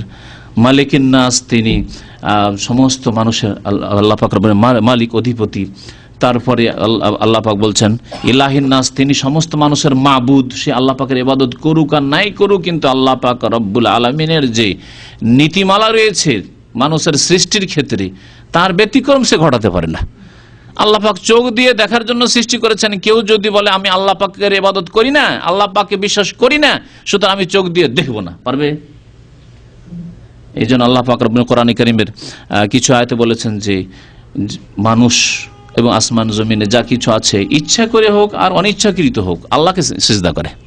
কাফের ইচ্ছা করে তো আল্লাহকে সিজদা করে না, বেদিন আল্লাহকে ইচ্ছা করে তো সিজদা করে না, কিন্তু আল্লাহ পাক রব্বুল আলামিনের সৃষ্টিগত যে নীতিমালা আছে সে নীতিমালার বিরুদ্ধাচরণ করতে পারে না, চলতে হচ্ছে ওইভাবে। আল্লাহ পাক রব্বুল যেভাবে তাকে চলতে বাধ্য করেছেন, তার জন্য উচিত ছিল যে আল্লাহ পাকের এই অসংখ্য নিয়ামত নিয়ে যখন ভোগ করছি আর চলাফেরা করছি, তো সে আল্লাহর কিছু শুকরানা পেশ করি, সেই আল্লাহর দরবারে কিছু নজরানা পেশ করি, ইবাদত বন্দেগী পেশ করি, আর তা হচ্ছে নবী করিম সাল্লাল্লাহু আলাইহি সাল্লামের সুন্নাত আদর্শ মোতাবেক। এগুলি দিয়ে চিকিৎসা করবেন। এরপরে বেশ কিছু দোয়া আমি হাদিস থেকে পড়ব, সেই দোয়াগুলি মুখস্থ করার চেষ্টা করবেন দোয়ার কিতাবগুলি থেকে। একটি দোয়া আছে আবু দাউদ এবং তিরমিজিতে, আউযু বিল্লাহিস সামিল আলিম মিনাশ শাইতানির রাজিম মিন হামজিহি ওয়া নাফখিহি ওয়া নাফসিহি। আউযু বিল্লাহিস সামিল আলিম মিনাশ শাইতানির রাজিম মিন হামজিহি ওয়া নাফখিহি ওয়া নাফসিহি। আল্লাহ পাক রব্বুল আলামিন শরণ নিচ্ছি, যিনি সর্বশ্রোতা এবং সবকিছু জানেন, সবকিছু সম্পর্কে জ্ঞানী, বিতাড়িত শয়তান থেকে, মিন হামজিহি ওয়া নাফখিহি ওয়া নাফসিহি, তার বিভিন্ন দিকের অনিষ্ট থেকে। তারপরে আরেকটি দোয়া আছে সহিহ বুখারীতে, আউযু বিকালিমাতিল্লাহি তাম্মাতি মিন কুল্লি শাইতানিন ওয়া হাম্মা ওয়া মিন কুল্লি আইনিল লাম্মা। এখানে শয়তান থেকে এবং বিষাক্ত জীবজন্তু হাম্মা থেকে এবং অমিন কুল্লি আইনিল লাম্মা এবং বদনজর থেকে, যেগুলি কষ্টদায়ক বদনজর লাগে সেগুলো থেকে পানা চাওয়া হয়েছে, সহিহ বুখারীর riwayat। তারপরে সহিহ মুসলিমে একটি riwayat রয়েছে, আউযু বিকালিমাতিল্লাহি তাম্মাতি মিন শাররি মা খালাক। কোন কোন riwayate কুল্লিহিন্না বাড়ানো হয়েছে। আউযু বিকালিমাতিল্লাহি তাম, আল্লাহর পূর্ণাঙ্গ কালেমা এবং বাণীর শরণ নিচ্ছি। আল্লাহ পাকের বাণীর শরণ মানে আল্লাহ পাক রব্বুল আলামিনের শরণ, আল্লাহ পাকের গুণাবলীর শরণ, পানাহ নেওয়া। মিন শাররি মা খালাক, যা কিছু আল্লাহ সৃষ্টি করেছেন তার অনিষ্ট থেকে। এই দোয়াটি খুব ছোট্ট এবং এই দোয়াটির অত্যন্ত ফজিলত রয়েছে। একটি হাদিস মনে পড়ে গেল এই ক্ষেত্রে, নবী করিম সাল্লাল্লাহু আলাইহি ওয়াসাল্লাম বলেছেন যে মান নাযালা মানজিলান, কোনো ব্যক্তি যদি কোনো জায়গায় অবতরণ করে, কোথাও গিয়ে আপনি নামলেন, বাস থেকে নামলেন বাস স্ট্যান্ডে, প্লেন থেকে নামলেন বিমানবন্দরে, এয়ারপোর্টে, ট্রেন থেকে নামলেন আপনি, অথবা হোটেলে গিয়ে নামলেন, একটা হোটেলে উঠলেন গিয়ে, অথবা নতুন বাড়িতে ঢুকলেন, নামলেন, বাইরে বিদেশে ছিলেন, বাড়িতে এখন ঢুকলেন, পড়লেন আপনি কি বললেন? প্রথম বাড়িতে ঢুকলে বিসমিল্লাহ বলে ঢুকবেন, তারপরে বলেন আউযু বিকালিমাতিল্লাহি আত-তাম্মাতি মিন শাররি মা খালাক। আউযু বিকালিমাতিল্লাহি তাম্মাতি মিন শাররি মা খালাক। আল্লাহ পাক যা কিছু সৃষ্টি করেছেন সমস্ত সৃষ্টির অনিষ্ট থেকে আল্লাহ পাকের পানাহ চাইছি, মানে আল্লাহ পাকের হেফাজত শরণ নিচ্ছি, আল্লাহ পাক হেফাজত করবেন। নবী করিম সাল্লাল্লাহু আলাইহি ওয়াসাল্লাম কি বলেছেন এই হাদিসে? লাম ইয়াদুররুহু শাইউন, তার কোনো কিছুই ক্ষতি করতে পারবে না, হাত্তা ইয়ারতাহিলা মিন মানজিলিহি যালিকা, যতক্ষণ পর্যন্ত ওই জায়গা থেকে সে প্রস্থান না করবে, ডিপারচার, ওখান থেকে যতক্ষণ পর্যন্ত না সরবেন। কোন মাঠে ঘাটে নেমেছেন, প্রাচীন যুগে জাহিলিয়াতের যুগে, নবী করিম সাল্লাল্লাহু আলাইহি ওয়াসাল্লাম আগে যে শিরকের যুগ, কুফরির যুগ ছিল, সেই কালে যখন মাঠে ঘাটে উটের সফর ছিল, রাত হয়ে গেছে, এখন থামতে হবে, এখন অনেক সময় রাত্রে গিয়ে আপনাকে কোনো হোটেলে উঠতে হচ্ছে অথবা কোথাও আরাম বিশ্রাম করতে হচ্ছে, এই ক্ষেত্রে প্রযোজ্য। তখন তারা করতো কি, মাঠে ভয় লাগতো, খোলা মাঠ, মানুষ নেই, জন নেই, এখানে কি আশ্রয় দিবে। তো মুশরিকদের এই শিরকি কুফরি এতেকাদ ছিল যে এই মাঠের অধিপতি, মালিক হচ্ছে এই এলাকার জিন নেতা, জিন নেতা। তখন তারা বলতো আউযু বিসাইয়্যিদি হাযাল ওয়াদি, এই যে ওয়াদি, এই মাঠ বা এই উপত্যকা রয়েছে, এই উপত্যকার যে সাইয়্যিদ, সরদার বা নেতা, তার শরণ নিচ্ছি বা তার পানাহ গ্রহণ করছি, তার আশ্রয় গ্রহণ করছি। উদ্দেশ্য হচ্ছে জিনদের যে নেতা আছে, বড় নেতার আশ্রয় নিয়ে নিলাম, তাহলে ছোটখাটো জিন, তার অধীনে সমস্ত জিনগুলি যে মাঠের আছে, ওরা কেউ ক্ষতি করবে না। এই এতেকাদ, শিরকি কুফরি এতেকাদ নিয়ে তারা এই মন্ত্রটি পড়তো, শিরকি মন্ত্র। নবী করিম সাল্লাল্লাহু আলাইহি ওয়াসাল্লাম তার উত্তম বিকল্প তাওহীদ শিখালেন, আউযু বিকালিমাতিল্লাহি তাম্মাতি মিন শাররি মা খালাক। আল্লাহ পাকের পূর্ণাঙ্গ কালেমাতের শরণ নিয়ে, আল্লাহ পাকের কালেমাত, কোরআনে কারীমের আয়াত, আল্লাহ পাক রব্বুল আলামিনের কালেমাত, আল্লাহ পাকের যত গুণগান রয়েছে, গুণবাচক নাম রয়েছে, আল্লাহ পাক রব্বুল আলামিনের লৌহে মাহফুজে যা কিছু লেখা রয়েছে সব কালেমাত। আল্লাহ পাক রব্বুল আলামিন যা কিছু বলেছেন সবগুলি আল্লাহ পাক রব্বুল কালিমাত। তারপরে আরেকটি দোয়া রয়েছে আবু দাউদে, বিসমিল্লাহিল্লাযী লা ইয়াদুররু মা ইসমিহি শাইউন ফিল আরদি ওয়ালা ফিস সামাই ওয়া হুয়াস সামিউল আলিম। এই দোয়া সকাল সন্ধ্যা পড়াও সুন্নত, 3 বার সকালে এবং 3 বার সন্ধ্যায়। এছাড়া দম করার সময় বিসমিল্লাহিল্লাযী লা ইয়াদুররু মা ইসমিহি শাইউন ফিল আরদি ওয়ালা ফিস সামাই ওয়া হুয়াস সামিউল আলিম পড়েন এবং দম করেন। শরীরে হোক, গত সপ্তাহে বলা হয়েছে, অথবা তেলে, পানিতে। ওলামারা বলেছেন যে জমজম পানি বরকতের, মধু বরকতের, যদি এগুলিতে দম করা হয় তাহলে 2টি বরকত জমা হলো। এক হচ্ছে মধুর বরকত, জমজমের বরকত, আর তার সাথে আপনার কালামুল্লাহ কোরআনে কারীমের আয়াত অথবা নবী করিম সাল্লাল্লাহু আলাইহি ওয়াসাল্লামের হাদিসের দোয়া, জিকির, আজকার, আল্লাহর নাম এবং গুণাবলী যেসব দোয়াই রয়েছে সেগুলির বরকত, এই দুই বরকত যদি একত্রিত হয় তাহলে চিকিৎসা আরো দ্রুত হওয়ার আশা করা যায় আল্লাহ পাক রব্বুল আলামিনের কাছে। সুতরাং এরকম করলে বেশি ভালো। আর যদি কারো কাছে জমজমের পানি না থাকে, মধুর ব্যবস্থা না থাকে, তাহলে অন্য কোনো তেলে, এইরকমই জৈতুন তেলকে আল্লাহ পাক বরকতের বলেছেন। এক বরকত জৈতুন তেলের, আর এক বরকত হচ্ছে যে তাতে আপনি কোরআনী আয়াত অথবা নবী সাল্লাল্লাহু আলাইহি ওয়াসাল্লাম হাদিসের দোয়া দিয়ে আপনি ফুঁক দিলেন। তারপরে আরেকটি দোয়া রয়েছে সহিহ মুসলিমে, বিসমিল্লাহ আরকিকা, আল্লাহর নাম নিয়ে আপনাকে ঝাড়ফুঁক করছি, দম করছি। মিন কুল্লি শাইইন ইউযিকা, সমস্ত বস্তু থেকে যা আপনাকে কষ্ট দিয়ে থাকে। মিন শাররি কুল্লি নাফসিন, যাকে আপনি ফুঁক দিচ্ছেন। যদি একাধিক লোক হয়, অনেক লোক হয়, তাহলে মিন কুল্লি শাইইন ইউযিকুম বহুবচন। আও আইনিন হাসিদিন, অথবা হিংসুক যে বদনজর রয়েছে তা থেকে আল্লাহ ইয়াশফিক, আপনাকে আল্লাহ শিফা দিক। বিসমিল্লাহ আরকিকা, আল্লাহর নাম নিয়ে আপনাকে আমি দম করছি বা ফুঁক দিচ্ছি। আরেকটি দোয়া রয়েছে সহিহ মুসলিমে, 3 বার বিসমিল্লাহ বলে, বিসমিল্লাহ বিসমিল্লাহ বিসমিল্লাহ বলবে। তারপরে বলবে আউযু বিল্লাহি ওয়া কুদরাতিহি মিন শাররি মা আজিদু ওয়া উহাযিরু। অন্য হাদিসে রয়েছে, এই রিওয়ায়াতটিতে মুসলিমে রয়েছে আউযু বিল্লাহি, আরেকটি রিওয়ায়াত রয়েছে আউযু বিইজ্জাতিল্লাহ, আউযু বিইজ্জাতিল্লাহ, আল্লাহ পাকের ইজ্জত। আল্লাহ পাকের একটি নাম হচ্ছে আজিজ, সর্বজয়ী, সবার উপর জয়ী, আজিজ। ওই আজিজ থেকে ইজ্জত, এই জন্য ইজ্জত বলা হয়, সম্মানিত। যে ব্যক্তি সম্মানিত, আল্লাহ পাক রব্বুল আলামিন সব কিছুর ওপর সম্মানিত, এই জন্য আল্লাহ পাক রব্বুল আলামিন আজিজ। তো আউযু বিইজ্জাতিল্লাহি ওয়া কুদরাতিহি মিন শাররি মা আজিদু ওয়া উহাযিরু, যদি আপনি কষ্ট অনুভব করেন, আপনার কষ্ট হচ্ছে, তাহলে আজিদু ওয়া উহাযির। যদি সামনে যেই ব্যক্তিকে দম করছেন অন্য কোনো ব্যক্তির ব্যাধি রয়েছে, তাহলে বলে মিন শাররি মা তাজিদু ওয়া তুহাযির। 7 বার করে, হাদিসে রয়েছে 7 বার করে এই দোয়াটি পড়বে আর দম করবে। আরেকটি দোয়া মুসনাদ আহমদে, আবু দাউদ, তিরমিজিতে রয়েছে, আসআলুল্লাহ আল আজিম রব্বাল আরশিল আজিম আন ইয়াশফিয়াক, আসআলুল্লাহ আল আজিম রব্বাল আরশিল আজিম আন ইয়াশফিয়াকা, আল্লাহ পাক রব্বুল আলামিন যিনি মহান, তার কাছে আমি কামনা করছি বা চাইছি, যিনি মহান আরশের রব, আন ইয়াশফিয়াকা, আল্লাহ পাক আপনাকে শেফা যেন দান করেন, আরোগ্য দান করেন। 7 বার পড়বে রোগীর সামনে এবং পড়ে দম করবে, পড়ে দম করবে। নবী করিম সাল্লাল্লাহু আলাইহি ওয়াসাল্লাম একটি হাদিস আছে, কোন ব্যক্তি যদি 7 বার করে কোন রোগীর সামনে এই দোয়া পড়ে, আসআলুল্লাহ আল আজিম রব্বাল আরশিল আজিম আন ইয়াশফিয়াক ইল্লা শাফাহু, আল্লাহ পাক অবশ্যই তাকে শেফা দিবেন, আরোগ্য দান করবেন। এগুলির উপর আমল করেন। আপনার ছেলে মেয়ে অসুস্থ হচ্ছে, আপনার মা বাবা অসুস্থ হচ্ছে, আপনার আত্মীয় স্বজন অসুস্থ হচ্ছে, আপনার যে কোনো মুসলিম ভাই বোন অসুস্থ হচ্ছে, আপনি পড়েন আসআলুল্লাহ আল আজিম। অনেক সময় রোগী দেখতে যাচ্ছেন, পড়েন রোগীর সামনে আসআলুল্লাহ আল আজিম রব্বাল আরশিল আজিম আন ইয়াশফিয়াক। আপনি কখনো নিজেকে তুচ্ছ মনে করবেন না, অথবা আপনি এই দোয়াকে আপনি হালকা মনে করবেন না। আল্লাহ পাক রব্বুল আলামিনের সুন্দর সুন্দর নাম এবং গুণাবলী দিয়ে আল্লাহ পাক রব্বুল আলামিনের কাছে শেফা তলব করেন, অবশ্যই আল্লাহ পাক শেফা দেবেন। বুখারী মুসলিমের হাদিসে রয়েছে আরেকটি দোয়া, আযহিবিল বাস রব্বান নাস ইশফি আনতা শাফি লা শিফা ইল্লা শিফাউকা শিফা লা ইউগাদিরু সাকামা।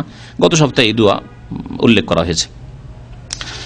আরেকটি দোয়া তিরমিজিতে রয়েছে সংক্ষেপে, আল্লাহুম্মা ইশফি আবদাকা, আল্লাহ তোমার বান্দাকে তুমি শেফা দাও। যদি তার নাম নিয়ে বলেন আল্লাহুম্মা ইশফি আবদাকা মুহাম্মাদান, তোমার বান্দা মুহাম্মদকে আল্লাহ শেফা দাও। আও আমাতাকা, তোমার বাঁদিকে যদি মেয়ে হয়, মহিলা হয়, তাহলে আল্লাহুম্মা ইশফি আমাতাকা, বাদিকে। ওয়াসাদ্দিক রাসূলাকা, এবং তোমার রাসূলের তুমি সত্যায়ন করো। তোমার রাসূল সাল্লাল্লাহু আলাইহি ওয়াসাল্লাম বলেছেন যে কোরআনে কারীমে শেফা রয়েছে, কোরআনে কারীমে আয়াত। তোমার রাসূল সাল্লাল্লাহু আলাইহি ওয়াসাল্লাম বলেছেন যে সূরা ফাতিহায় শেফা রয়েছে। নবী করিম সাল্লাল্লাহু আলাইহি ওয়াসাল্লামের তুমি সত্যতা প্রমাণ করো, অর্থাৎ ফল দেখাও আল্লাহ পাক রব্বুল আলামিন, তুমি কোরআন এবং হাদিসের তোমার নামের যাতে শেফা হাসিল হয়।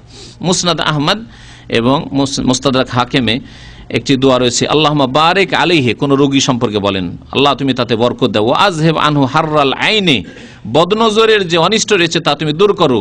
ওয়া বারদাহা, তার ঠান্ডা তার গরম মানে দূর করো। ওয়া ওয়াসাবাহা, এবং বিপদ আপদকে তুমি দূর করো, কাউকে যদি বদনজর লাগে।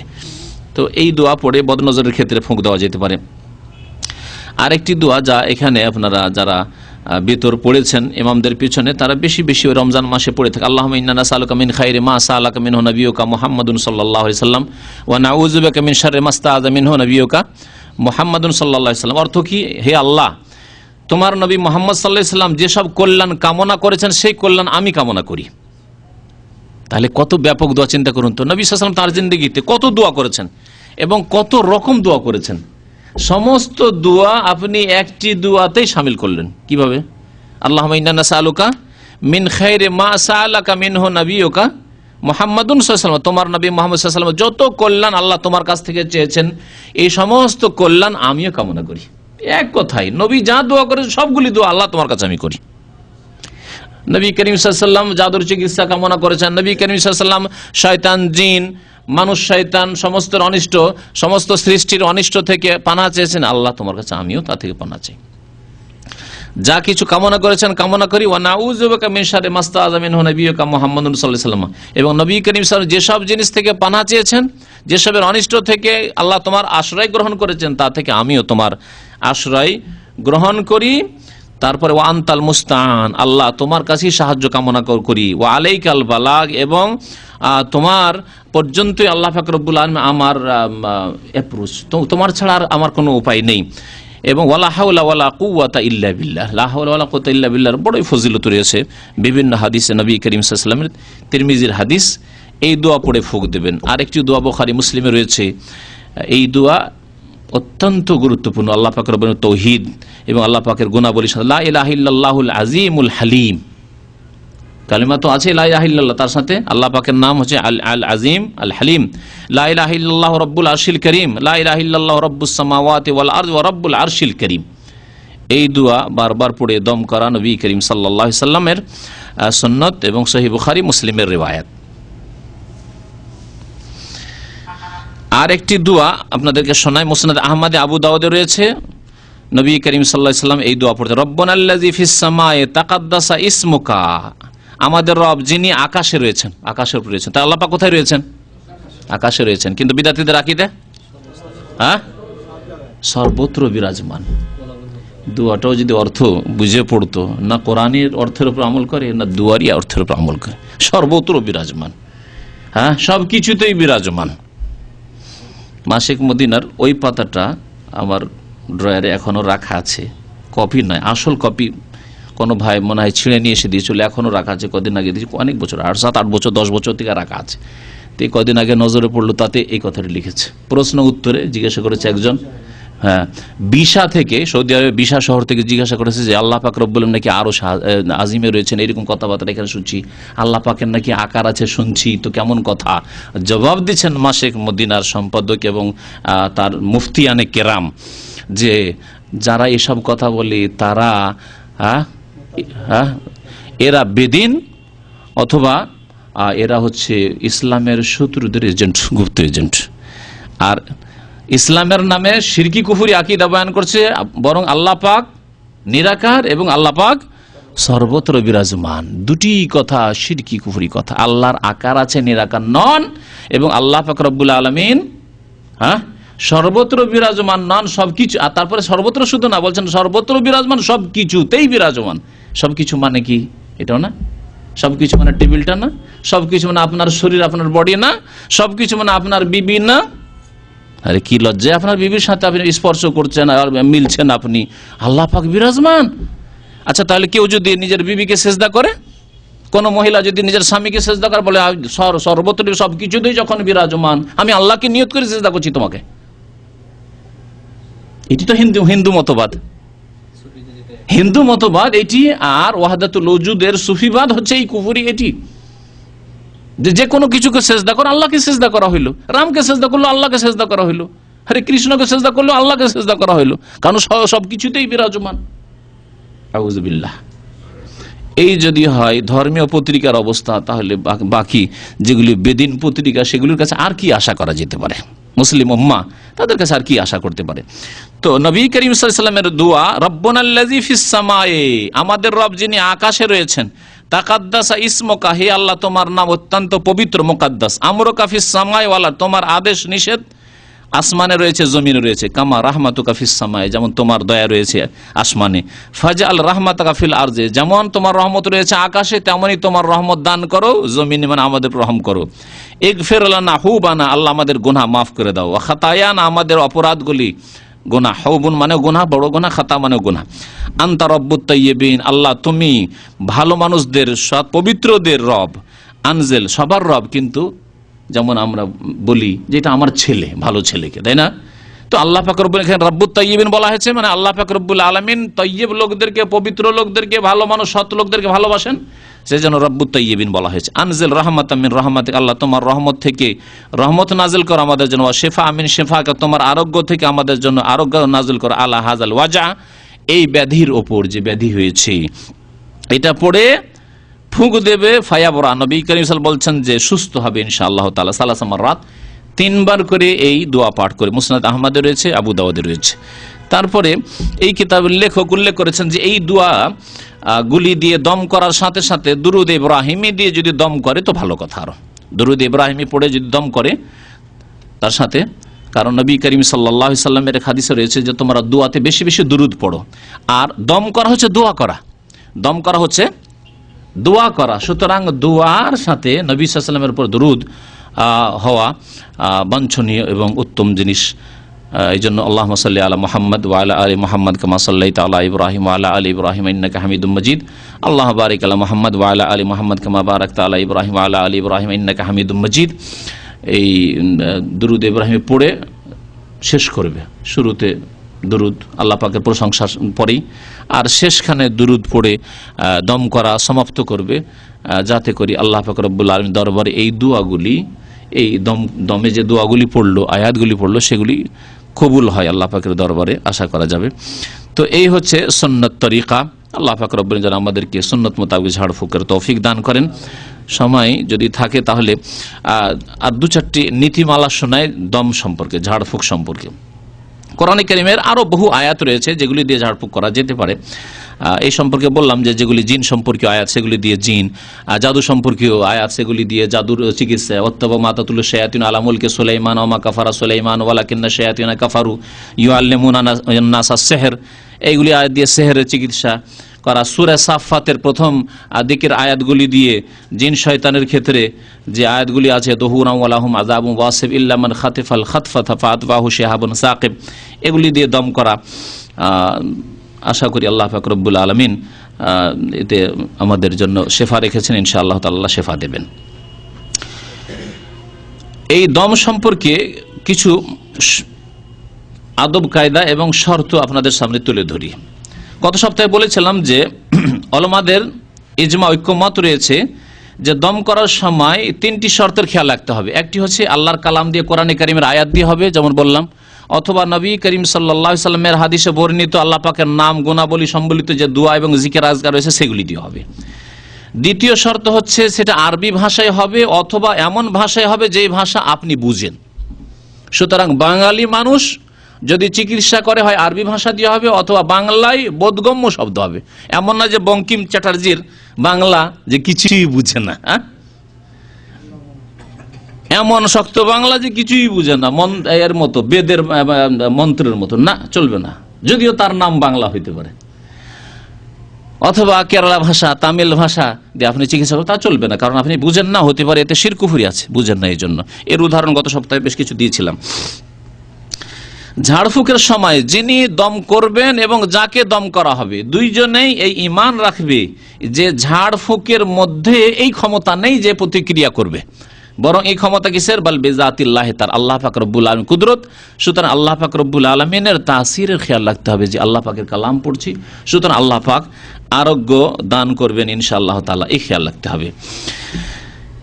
এই ক্ষেত্রে আর বেশ কিছু শর্ত, এগুলি ছিল ঝাড়ফুঁকগুলি, দোয়া এবং জিকির আজকার শর্ত সম্পর্কে। এবং যিনি ঝাড়ফুঁক করবেন অথবা যার উপর ঝাড়ফুঁক করা হবে তার ক্ষেত্রে বেশ কিছু শর্তের কথা ওলামারা উল্লেখ করেছেন। তার মধ্যে একটি শর্ত হচ্ছে যিনি ঝাড়ফুঁক করবেন তিনি যেন দ্বীনি দিক দিয়ে যোগ্য ব্যক্তি হন, অর্থাৎ পরহেজগার লোক হন, ভালো মানুষ হন, কাবিরা গুনাহ না করে, শিরিক না করে, বিদাত না করে, ফজর নামাজ পড়েন আর ফুঁক দেয়, জামাতে নামাজ পড়তে দেখা যায় না, আর ও দম করে, পেশাদার, ওই পেশা হয়ে গেছে ঝাড়ফুঁক করা। এইরকম লোক আমাদের দেশে বহু আছে, সুতরাং তাদের কাছে ঝাড়ফুঁক কখনো করে নেবেন না। 2 নম্বর শর্তের কথা উল্লেখ করেছেন ঝাড়ফুঁকের ক্ষেত্রে, যে ওই আয়াতগুলি, যেই আয়াতগুলি আপনার ব্যাধির সাথে, ব্যাধির অনুকূলে, যেমন বললাম ব্যাধির অনুকূলে যে আয়াতগুলি, সেই আয়াতগুলি দিয়ে ঝাড়ফুঁক করার চেষ্টা করবেন। এই মর্মে আপনাদের আবার স্মরণ করে দিয়ে আমি কোনো এক আলোচনা বলেছিলাম, ইমাম ইবনে তাইমিয়া রাহমাতুল্লাহ আলাইহি বলেছেন যে কাউকে যদি জ্বর হয় বা আপনার কোনো ছেলে মেয়ে কারো খুব জ্বর, তাহলে ওই সময় যে ইব্রাহিম আলাইহিস সালাম সম্পর্কে আল্লাহ পাক রব্বুল যখন আগুনকে হুকুম করেছিলেন, ওই আয়াত পড়ে যদি দম করে তাহলে তাতে কাজ হবে। এবং ইমাম ইবনে তাইমিয়া রাহমাতুল্লাহ বলছেন যে আমি অনেকবার পরীক্ষা করেছি, সেই যুগে তো আর এই প্যানাডোল আর প্যারাসিটামল এইসব ছিল না, অ্যানালজেসিক ছিল না, তখন হয় গাছড়া ছিল আর না হলে কোরআনে কারীমের দোয়া আয়াত অথবা নবী সাল্লাল্লাহু আলাইহি ওয়াসাল্লামের হাদিস। তিনি বলছেন যে আমি বারবার করে পড়তাম ইয়া নারু কুনি বারদান ওয়া সালামান আলা ইব্রাহিম, ইয়া নারু কুনি বারদান ওয়া সালামান আলা ইব্রাহিম, এই পড়তাম আর দম করতাম, জ্বর চলে যেত, জ্বর ছেড়ে দিত। সুবহানাল্লাহ। ইমাম ইবনে তাইমিয়া রাহমাতুল্লাহ আলাইহি এমন এক ব্যক্তির কথা উল্লেখ করেছি যিনি সুন্নতের অনুসরণ ক্ষেত্রে আদর্শ আমাদের বলা যেতে পারে। অর্থাৎ এইরকম আলেমরা শিরক বিদআত থেকে অনেক দূরে তারা ছিলেন। তার জন্য আমরা এইসব আইম্মায়ে কেরামদের কথা মাঝে মাঝে উল্লেখ করি। আর না হলে আইম্মায়ে কেরাম তো অনেকে রয়েছেন, অনেককে চেনেন হয়তো, কিন্তু তাদের মধ্যে অনেক বিদাতও রয়েছে। সুতরাং যাদের কিছু বিদাত রয়েছে তাদের কথা আমরা উল্লেখ করব না, যদি উল্লেখ করি তাহলে তাদের কিছু ভালো কথা উল্লেখ করলে বাকি যেগুলি বিদাত রয়েছে সেগুলিতে লিপ্ত হয়ে যাবেন।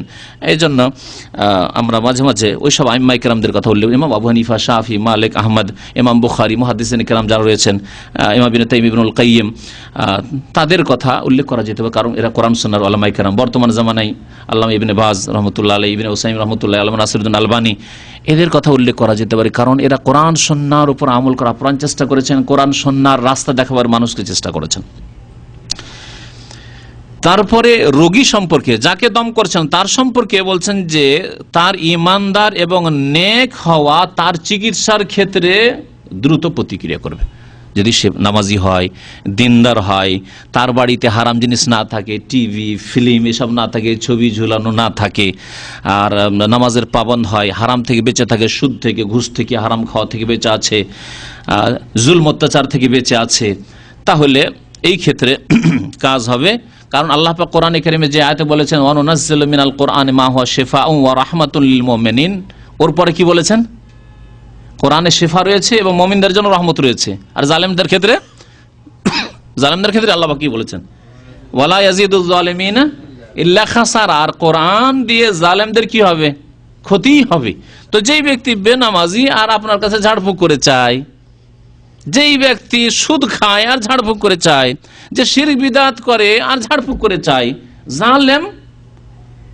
যেই ব্যক্তির বাড়িতে হারাম ছবি ঝোলানো আছে, নোংরা ফিল্ম দেখে স্বামী স্ত্রী বসে, আর ছেলে মেয়ে অসুখ হয়েছে তখন ঝাড়ফুঁক করে চায়, ওয়ালা ইয়াজিদুজ জালিমিনা ইল্লা খাসারা, জালেমদের লাভ হবে না, ক্ষতিই হবে।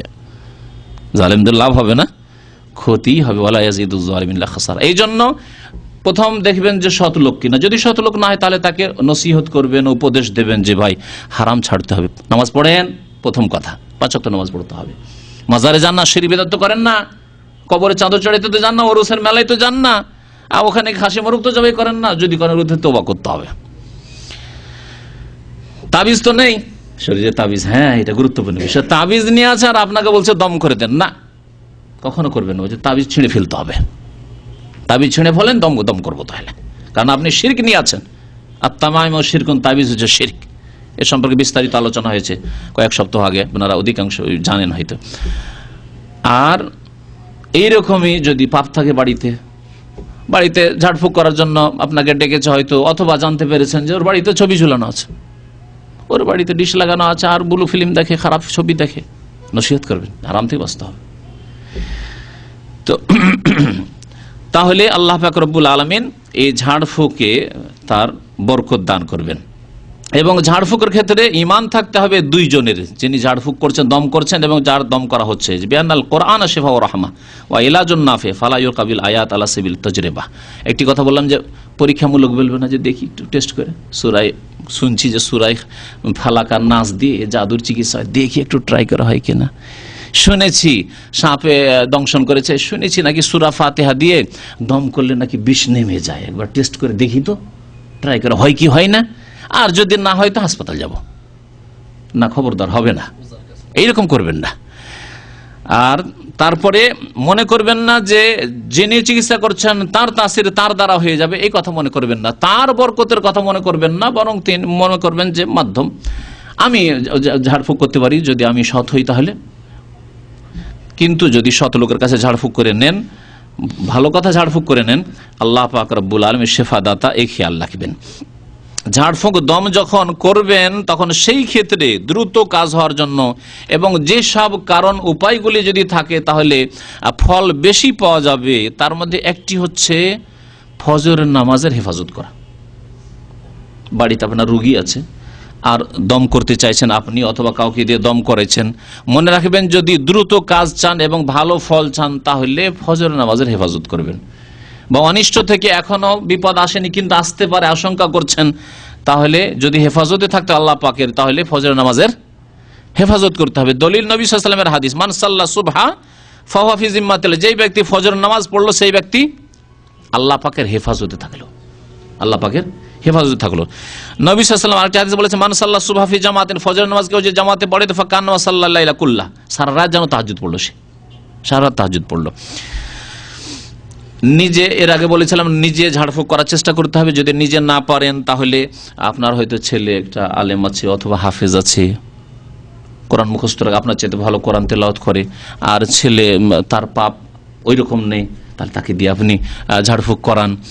আপনার চাইতে আপনার স্ত্রী বেশি দিনদার, কারণ হয়তো আপনি হারাম রিজিক খান হয়তো, কিন্তু আপনার স্ত্রী যা খেতে দিচ্ছেন তাই খাচ্ছে, সে হারামের কাছে নেই সে।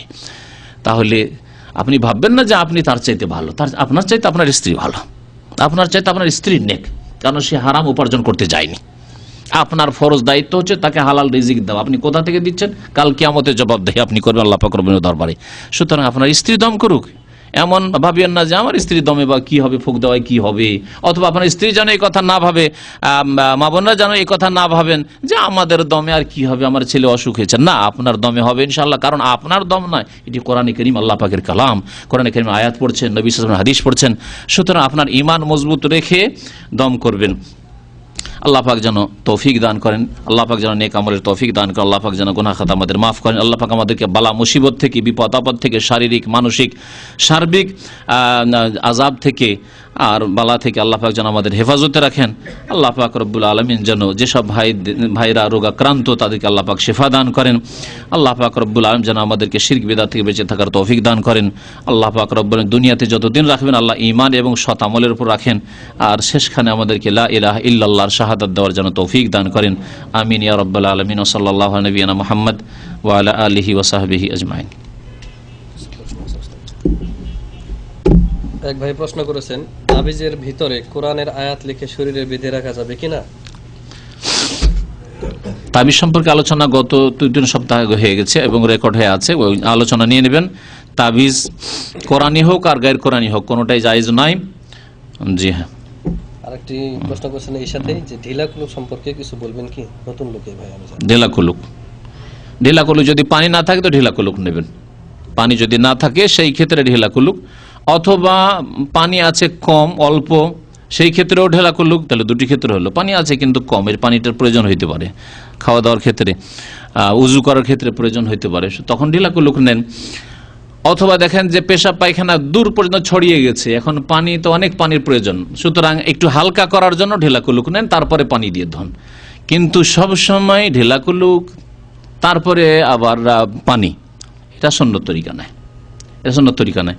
উপরন্তু আরো বেশি বিদাত হয়ে যাবে তখন যখন ঢেলা কুলুক নিয়ে 40 কদম বেয়াদবের মতো হাঁটবেন। 40 কদম যখন হাঁটবেন আপনি লজ্জাস্থানে হাত দিয়ে, আর এতে মুসলিম জাতি বদনাম হয়ে, বিদাতীদের কারণে মুসলিম জাতি অমুসলিমদের কাছে বদনাম হয়ে গেছে। যে আবার কোন ইসলাম যে অভদ্রের মতো রাস্তায় রাস্তায় হেঁটে বেড়াইতে হবে লজ্জাস্থানে হাত দিয়ে, এটা তো কোনো হিন্দুও করে না, এটা কোনো ইহুদি খ্রিস্টানকেও করতে দেখা যায় না। এটা ইসলাম নাই, ইসলামকে বদনাম করবেন না বিদাত দিয়ে। আর ইসলামে যদি থাকে কোরআন হাদিসে আর কোনো কাজ করেন তো বলবেন যে এতে হিকমত আছে, আল্লাহ পাক বলেছেন, তার রাসূল বলেছেন। কিন্তু এমন কাজ যেটা বিয়াদবি কাজ, আর তারপরে যারা ইসলামের শত্রু তাদেরকে সুযোগ করে দেওয়া সমালোচনা করার জন্য, এটা মোটেই উচিত হবে না। রাতে ঘুমানোর সময় ক্যাসেটে কোরআন তেলাওয়াত শুনতে শুনতে ঘুমানো জায়েজ কিনা? রাতে ঘুমানোর সময় কোরআন তেলাওয়াত শুনতে শুনতে যদি ঘুমান তো কোনো দোষ নাই, ভালো কথা। মন দিয়ে শোনেন, মনোযোগ সহকারে শোনে, এমন না যে গল্প করছেন, এরকম নাই। কিন্তু তার আগে সুন্নতি দোয়াগুলি অথবা আয়াতগুলি পড়ে নেবেন। এমন না যে শুধু শোনেন, ক্যাসেট শুনতে শুনতে শুনলেন, কিন্তু না আল্লাহ ইসমে কামু তো আহিয়াই সুন্নতি দোয়াই পড়েন, আর না সূরা ইখলাস নাস ফালাকে পড়লেন, না আয়াতুল কুরসি পড়লেন, কিছুই পড়েন না, শুধু শোনেন। তাহলে সুন্নত বাদ দিয়ে আপনি এমন একটা কাজ করছেন যেটি সুন্নত নয়। কোরআন শুনতে থাকবেন, এটি কোনো সুন্নত নয়, তবে জায়েজ কাজ, ভালো কাজ। আল্লাহর কালাম শুনছেন, গান বাজনা না শুনে, অথবা এমনিতে ঘুম আসে না, তো খামাখায় বসে না থেকে কোরআন শুনলেও নাকি পাওয়া যাবে, এই আশায় শোনেন, ভালো কথা। কিন্তু তার আগে সুন্নত মোতাবেক যে দোয়াগুলি রয়েছে অথবা সূরা রয়েছে, আয়াত রয়েছে, সেগুলি পড়েন। আমানা রসুল থেকে বললাম যে শেষ পর্যন্ত সূরায়ে বাকারার শেষ দুটি আয়াত এগুলি পড়ে নেন। সুবহানাল্লাহ 33 বার, আলহামদুলিল্লাহ 33 বার, আল্লাহু আকবার 34 বার পড়ে নেন, তারপরে আপনি কোরআন শুনতে থাকেন। জি। আরেক ভাই বলেছেন, বিয়ের পর বউ বাড়িতে এনে বউ স্বামীর মুখে এবং স্বামী বউয়ের মুখে মিষ্টি দেয়, এটি নব আবিষ্কৃত কিছু একটা, নাকি নবী সাল্লাল্লাহু আলাইহি ওয়াসাল্লাম ও সাহাবাদের আমলে এমনটি ছিল? শুধু বিয়ের দিন নাকি? যদি শুধু বিয়ের দিন হয় তাহলে, আর মনে করে যে বিয়ের দিন দিতে হবে, তাহলে বিদাত। যদি বিয়ের দিনে যেদিন প্রথম নিয়ে আসলো, মানে যেটাকে বলে বাসর রাত, বাসর রাতের দিন যদি মনে করে যে না মুখে উঠিয়ে দিতে হবে আর নিতে হবে, তাহলে এটি বিদাত। কারণ নিতে হবে, দিতে হবে ভাবলো, শরীয়ত ভাবে নিল। যেটা শরীয়ত নয় সেটাকে শরীয়ত মনে করলে এবং ওই দিন করতেই হবে, তাহলে বিদাত।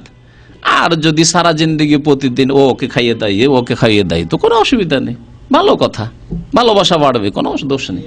জি, জি। মানুষের সামনে না, আরো বড় বিদাত, বিদাত।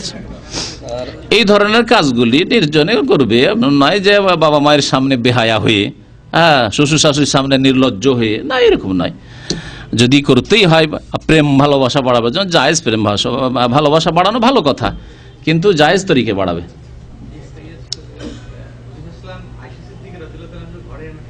হ্যাঁ,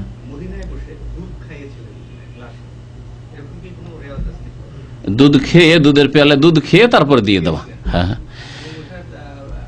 হ্যাঁ, কিন্তু এটা প্রশ্নটা ওইটা নেই। প্রশ্ন আছে যে মুখে উঠিয়ে দেওয়া আর এটাকে শরীয়ত মনে করা, না, এটা নাই। 2 রাকাত নামাজ পড়া এবং কিছু খাবার দুধ হোক অথবা অন্য কিছু হোক, কিছু খাবার মিষ্টি এসছে, আর দুজন মিলে খেলো বা নিজে খেলো তারপরেও খেলো, কোনো দোষ নেই, ভালো কথাই উঠি। কিন্তু উঠিয়ে দেওয়ার বিষয়টি হচ্ছে, আর এটাকে জরুরি মনে করা আবার আনুষ্ঠানিকভাবে লোকজনের সামনে, না। জি। একজন ভাই অসুস্থ আছেন, তার জন্য দোয়া করতে বলেছেন। দোয়া চেয়েছেন আমাদের এক ভাই, আরো অনেক ভাইয়ের অসুবিধা রয়েছে, আল্লাহ পাক যেন আমাদের অসুবিধা দূর করেন, বালা মুসিবত দূর করেন, রোগের আরোগ্য দান করেন। যারা ইন্তেকাল করেছেন মুমিন মুমিনাত, আল্লাহ পাক তাদের মাফ করেন, আল্লাহ পাক জান্নাতে বাসী করেন। আরেকটি সংবাদ আছে, এক ভাইয়ের একটি ছেলে জন্ম নিয়েছে, তার নাম রাখা হয়েছে জাহিদ। এর অর্থ জানতে চেয়েছেন এবং সাথে বলেছেন যে আপনাদের জন্য মিষ্টির ব্যবস্থা রয়েছে, আপনারা একটু অপেক্ষা করে নিয়ে যাবেন। মাশাআল্লাহ, মিষ্টির ব্যবস্থা রয়েছে আপনাদের জন্য, মিষ্টি নিয়ে যাবেন।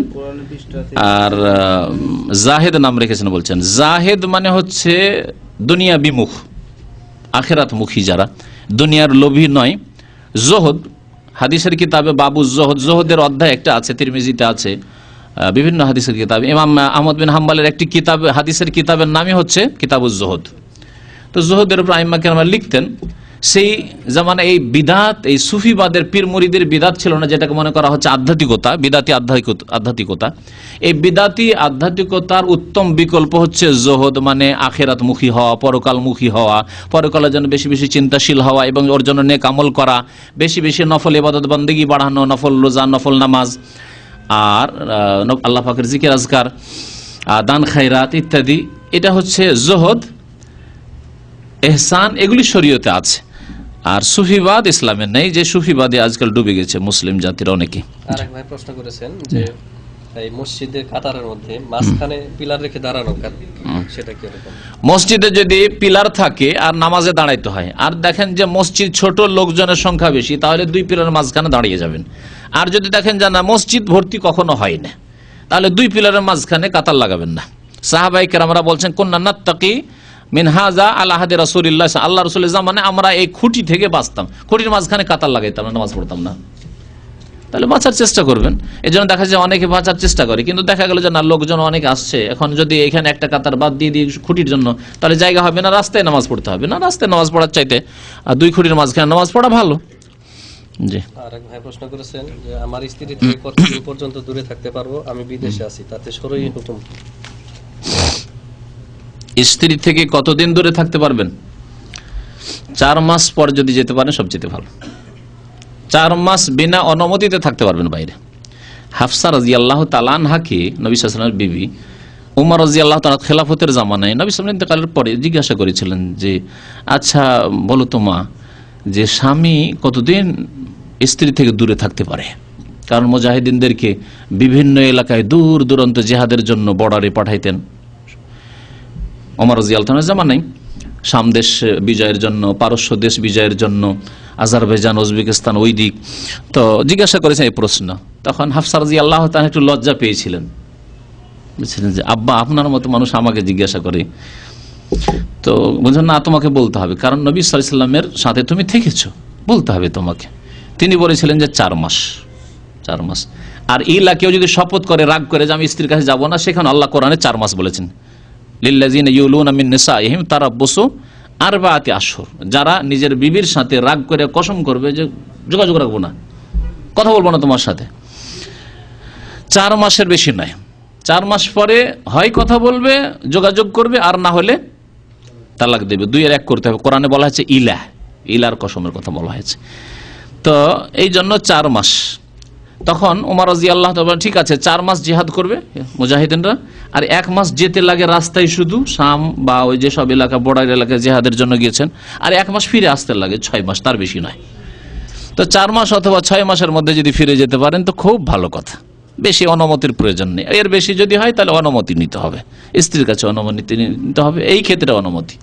কারণ এই অতিরিক্ত রুজির জন্য থাকছেন না আপনি, জরুরি নয় অত থাকা, দেশেও রুজি হইতে পারে, সেজন্য অনুমতি নেবেন। কারণ অনুমতি না নিয়ে থাকলে অনেক সময় গুনাহ হইতে পারে। কাউকে গুনায় কেন ফেলবেন আপনি? তার যদি গুনার আশঙ্কা থাকে অনুমতি দেবেন আপনাকে, আর যদি আপনার পক্ষে সম্ভব না হয় তাহলে তাকে বিদায় করে দেবেন, সে গুনাহ থেকে বাঁচুক অন্য কোনো ঘরে গিয়ে। জি। আরেক ভাই বলেছেন কত মাইল দূরে গেলে কসর করতে হয়, বেড়ানোর উদ্দেশ্যে আত্মীয় স্বজনদের বাড়িতে গেলে কি কসর করতে হবে? কসরের মাসলা মাসাইল জানবেন তো শুক্রবারের ক্লাস আসবে, শুক্রবারে এশা পরে এসব মাসলা মাসাইল, ফিকহের মাসলা মাসাইল আলোচনা হয়। আজকে সময় অনেক হয়ে গেছে, তবে সংক্ষেপে বলছি।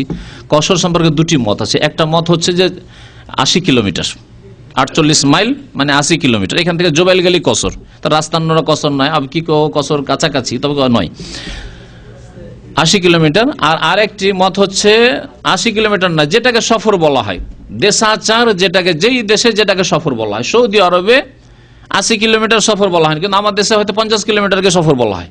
আমার দেশে 20 কিলোমিটার 30 কিলোমিটার ঘন্টায় গাড়ি চলে, বাস, গরু ছাগল রাস্তায় বসে আছে, উঠাইতে হবে, তারপর বাস চালাইতে হবে, তাই না?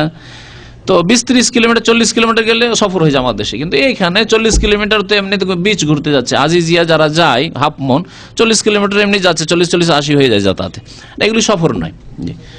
তো এটাই বেশি ভালো। এখানকার উলামায়ে কেরামরা এটাকে প্রাধান্য দিয়েছেন এই মতটিকে, যে যেটা দেশাচার, যেখানকার দেশের ভাষায় যেটা সফর, সেই সফরে আপনি কসর করবেন। এক ভাই পেশ করেছেন কোরআনের ভূমিকাতে আগে পরে বিদাতিরা ওই নকশা করেছে, তাবিজের নকশা, সূরা ফাতিহার নকশা, সূরা বাকারার নকশা, সূরা আলে ইমরান, সূরা নিসার নকশা, এই সম্পর্কে অনেক সময় সতর্ক করেছি আলোচনায়। মাইদা প্রায় সূরার এরা নকশা বানিয়েছে, আবিষ্কার করেছে। এই নকশা মানে কোরআনের অঙ্ক বের করা, এটা পারস্যদের নীতি, এটা অগ্নিপূজক মজুস থেকে এসছে, ইসলামের কোনো অস্তিত্ব নেই। আবজাদ হাওয়াজ হুত্তির অঙ্ক বের করা আর 786 বিসমিল্লাহ লিখা, 786 সম্পর্কে আমি কোনো এক আলোচনা বলি, 786 বিসমিল্লাহর যদি অক্ষর বের করা হয় তো 786 হয় না, বরং 787 হয়। একটি আলিফ ছেড়ে দিয়ে একটা আলিফে এক আর বের হয়, 786 করেছে। 786 অঙ্ক বের হয় হরে কৃষ্ণর। হরে কৃষ্ণ হিন্দুদের যে শিরকি কুফরি তাদের উপাসনা, সে হরে কৃষ্ণর অঙ্ক হারা ইয়া কৃষ্ণ কাপরা সেন নুন আলিফের অঙ্ক যদি বের করে আবজাদ হাওয়াজ হত্তি, তাহলে 786 হবে। তাহলে যাদের বাড়িতে, যাদের গাড়িতে, যাদের বাসে, যাদের ওই নকশাতে, যাদের তাবিজে 786 লেখা আছে, মানে হরে কৃষ্ণর পূজা করছে তারা। শুনে রাখেন ভালো। আর যদি অঙ্ক পরীক্ষা করতে চান, কায়দা বাগদাদি নিয়ে আসবেন, যাতে আবজাদ হাওয়াজ হত্তির নম্বর দেওয়া আছে আমার কাছে, আমি 786 হরে কৃষ্ণ নম্বর 786 বের করে আপনাদের দেখাই দেবো। অনেকদিন আগে একটা আলোচনায় আমি এখানেই টেবিলে বের করে দেখিয়েছিলাম যে হরে কৃষ্ণর অঙ্ক এত বের হয়, 786 হয়। তাহলে 786 বলছে মানে বিসমিল্লাহ চিঠিতে না হরে কৃষ্ণ লিখছে, হরে কৃষ্ণ বিসমিল্লাহ নয়। তারপর 787ও লেখা যায় না, কারণ নবী সাল্লাল্লাহু আলাইহি ওয়াসাল্লাম, সাহাবা একরাম, সালাফে সালেহরা এই কাজ করেনি। এটা অগ্নি পূজকদের থেকে এসছে, ইরানিদের থেকে এসছে, পারস্য দেশ থেকে। না, আরবরা জানতো অঙ্ক, আলিফ বা তার অঙ্ক বের করা আরবরা কখনো জানতো না, জাহিলিয়াতের যুগও জানতো না। ইসলামটা এদের ইজতিহাদ এক শ্রেণীর লোকদের, কিন্তু ঠিক ইমামের ডান দিকে দাঁড়াবে, সমান হয়ে দাঁড়াবে। আমার প্রশ্নটা হচ্ছে যে ওই আমরা দাঁড়িয়ে আছি, সামনে থেকে গেল, হ্যাঁ হ্যাঁ, সামনে থেকে গিয়ে ইমামের একটু পিছনে দাঁড়ালো। সামনে থেকে যাওয়া কোনো দোষ নাই, কাতারের মধ্য দিয়ে। ইমামের সামনে দিয়ে যাওয়া নিষেধ। ইমামের সূত্রায় মুক্তাদিদের সূত্রা, ইমামের সামনে দিয়ে কেউ যদি ক্রস না করে তাহলে গুনাহ হবে না। জামাত যখন চলছে, দুই কাতারের মাঝখান দিয়ে চলাফেরা করা জায়েজ আছে প্রয়োজনে, এবং এই ক্ষেত্রে হাদিস স্পষ্ট আছে। হাদিস, জি, মুহাদ্দিসিনরা হাদিসের অধ্যায় কায়েম করে, বাবু সূত্রাতুল ইমাম সূত্রাতুল লিমান খালফা, ইমামের সূত্রাই পিছনের লোকদের জন্য সূত্রা। সুতরাং আপনাদের জন্য আলাদা আলাদা সূত্রা লাগবে, আর মধ্যখান দিয়ে যেতে পারবেন এমন বিষয় নাই। ধরেন এই ডান দিক থেকে দরজা দিয়ে ঢুকলো, আর বাম দিকে দেখছে জায়গা খালি আছে, পিছন দিক দিয়ে যাওয়ার কোনো উপায় নেই, একেবারে দেওয়াল সেটে লোক দাঁড়িয়ে আছে, তাহলে কাতারের মধ্যখান দিয়ে গিয়ে বাম দিকে কাতার পূরণ করতে পারবে, ইত্যাদি। হ্যাঁ, রোম দেশ বিশাল দেশ, যেগুলি ছোট্ট হয়ে এখন একটা রোম বলে একটা ছোট্ট দেশ আছে, কিন্তু রোম এখান থেকে শুরু হয়ে যেত, উর্দুন থেকে, শাম থেকে শুরু হয়ে যেত, রোম দেশ ইউরোপের বেশ কিছু অংশ পর্যন্ত চলে যেত আগের জামানে। এক কথায় প্রাচীন যুগে রোমকে বলা হয়েছে ইউরোপের কিছু অংশ আর এশিয়ার কিছু অংশকে নিয়ে। আর পারস্য দেশ, যেটাকে বর্তমান ইরান বলা হচ্ছে, ইরানের সাথে আরো কিছু এলাকা ছিল, যেগুলো আফগানিস্তানের কিছু অংশ পড়বে, তারপরে আজারবাইজান, উজবেকিস্তান, এই দিকগুলো সবগুলি পড়বে, যেগুলি বৃহৎ সোভিয়েত ইউনিয়নের বেশ কিছু অংশ, এগুলি সবকে পারস্য দেশ বলা হয়তো। ইরাকের অধিকাংশ অংশ পারস্য ছিল। ইরাকের ভাষা ফার্সি ভাষা, ইমাম আবু হানিফার মাতৃভাষা ফার্সি ভাষা ছিল, কিন্তু আলহামদুলিল্লাহ ইরাকের ভাষা চেঞ্জ হয়ে আরবি হয়ে গেছে, আর তারপরে আর ওইদিকে ইরানের মধ্যে আর আরবি ঢুকতে পারেনি, ফার্সি থেকে গেছে মাতৃভাষা। আরবি হয়ে গেলে অনেকটা ভালো ছিল। আমি মনে করি যে আমাদের ভাষাও যদি আরবি হতো তাহলে কোরআন হাদিস বোঝা অনেক সহজ হতো, এবং শিরক কুফরি থেকে অনেক দূরে থাকতাম। আমার দেশে শিরক বিদআত, কবর মাজার পূজা মজবুত হওয়ার মূল কারণ হচ্ছে যে আরবি বুঝি না, কোরআন হাদিস বুঝি না। আমরা যদি সাধারণ লোক কোরআন হাদিস আরবি ভাষা সহজে বুঝতে পারতাম, তা আমাদের চোখে ধুলো বিদাতিরা দিতে পারতো না, কবর মাজার পূজা আর বিদাত করিয়ে নিতে পারতো না। জি, এই জন্য যাদের ভাষা আরবি ভাষা হয়ে গেছে, ছিল না আগে কিন্তু হয়ে গেছে, যেমন ইমাম আবু হানিফার ভাষা, ইরাকের ভাষা আরবি হয়ে গেছে, তারা ভাগ্যবান, আলহামদুলিল্লাহ। আল্লাহ পাক রব্বুল আলামিন যেন আমাদেরকে কোরআন এবং হাদিসের ভাষা শিখার এবং তার প্রতি আমল করার তৌফিক দান করেন। আপনার যদি 80 কিলোমিটার গন্তব্য স্থান হয় এখান থেকে জুবাইল, আর দাম্মাম শহর থেকে বেরিয়ে গেছেন, দিয়ে ওই জুবাইল হাইওয়ে নেমে গেছেন, পেট্রোল পাম্প শেষ করে লাস্টে যে কিং সৌদের লাস্টে আছে, ব্যাস আপনি 91-এ চলে গেছেন, 91 পার, মানে যে জনবস্তি আবাদি আছে পার করে দিয়েছেন, তাহলে আপনি কসর করতে পারবেন। এয়ারপোর্টের দিকে যাচ্ছেন, এয়ারপোর্টে যেমনই বেরিয়ে চলে গেছেন, আর ঘর বাড়ির নেই তেমন, আপনি কসর করতে পারবেন নামাজের সময় হয়ে গেলে। শহরের মধ্যে থাকাকালীন কসর করতে পারবেন না। কিছুদিন আগে বলতাম 91-এ জামিউল ফুরকান মসজিদ ছিল, তখন সেটা শহরের বাইরে ছিল, এখন শহরের মধ্যে ঢুকে গেছে প্রায়, সুতরাং সেখানে আর কসর করতে বলবেন, বলবো যে আরেকটু বাইরে গিয়ে। শহরের মধ্যে পারবেন না, যতক্ষণ শহরের মধ্যে আছে পারবেন না, শহরের ঘর বাড়ি ছেড়ে যেতে হবে। তারপরে যতক্ষণ শহরে আছে সে মকিমি আছে, অর্থাৎ আপনার বাসার শিকতে এখানে, আপনি এখানে থাকেন, আর 91-এ থাকেন, 71-এ থাকেন, আপনি দামামের মধ্যে আছেন, কিন্তু যখনই 91 ছেড়ে চলে গেলেন তখন আর বলা যাবে না যে দামামে আছেন, দামের বাইরে চলে গেছেন, আবাসিক এলাকা ছেড়ে চলে। সফরের নিয়ত করলেন, কিন্তু আপনার 10 ঘন্টা হজের সময়, হজের সময় বিশেষ করে 5 ঘন্টা বসে আছেন এইখানে, এর মধ্যে জোহর পড়লেন, আসর পড়লেন, মাগরিবও পড়লেন, কসর করবেন নাকি? না, জায়েজ নাই কসর করা, আপনি দামামে আছেন এখন। জি না, বাইরে যেতে হবে। এতে কোনো ইখতিলাফ নেই ওলামা ইকরামদের যে শহর ছেড়ে যেতে হবে, শহরের আবাসিক এলাকা ছেড়ে যেতে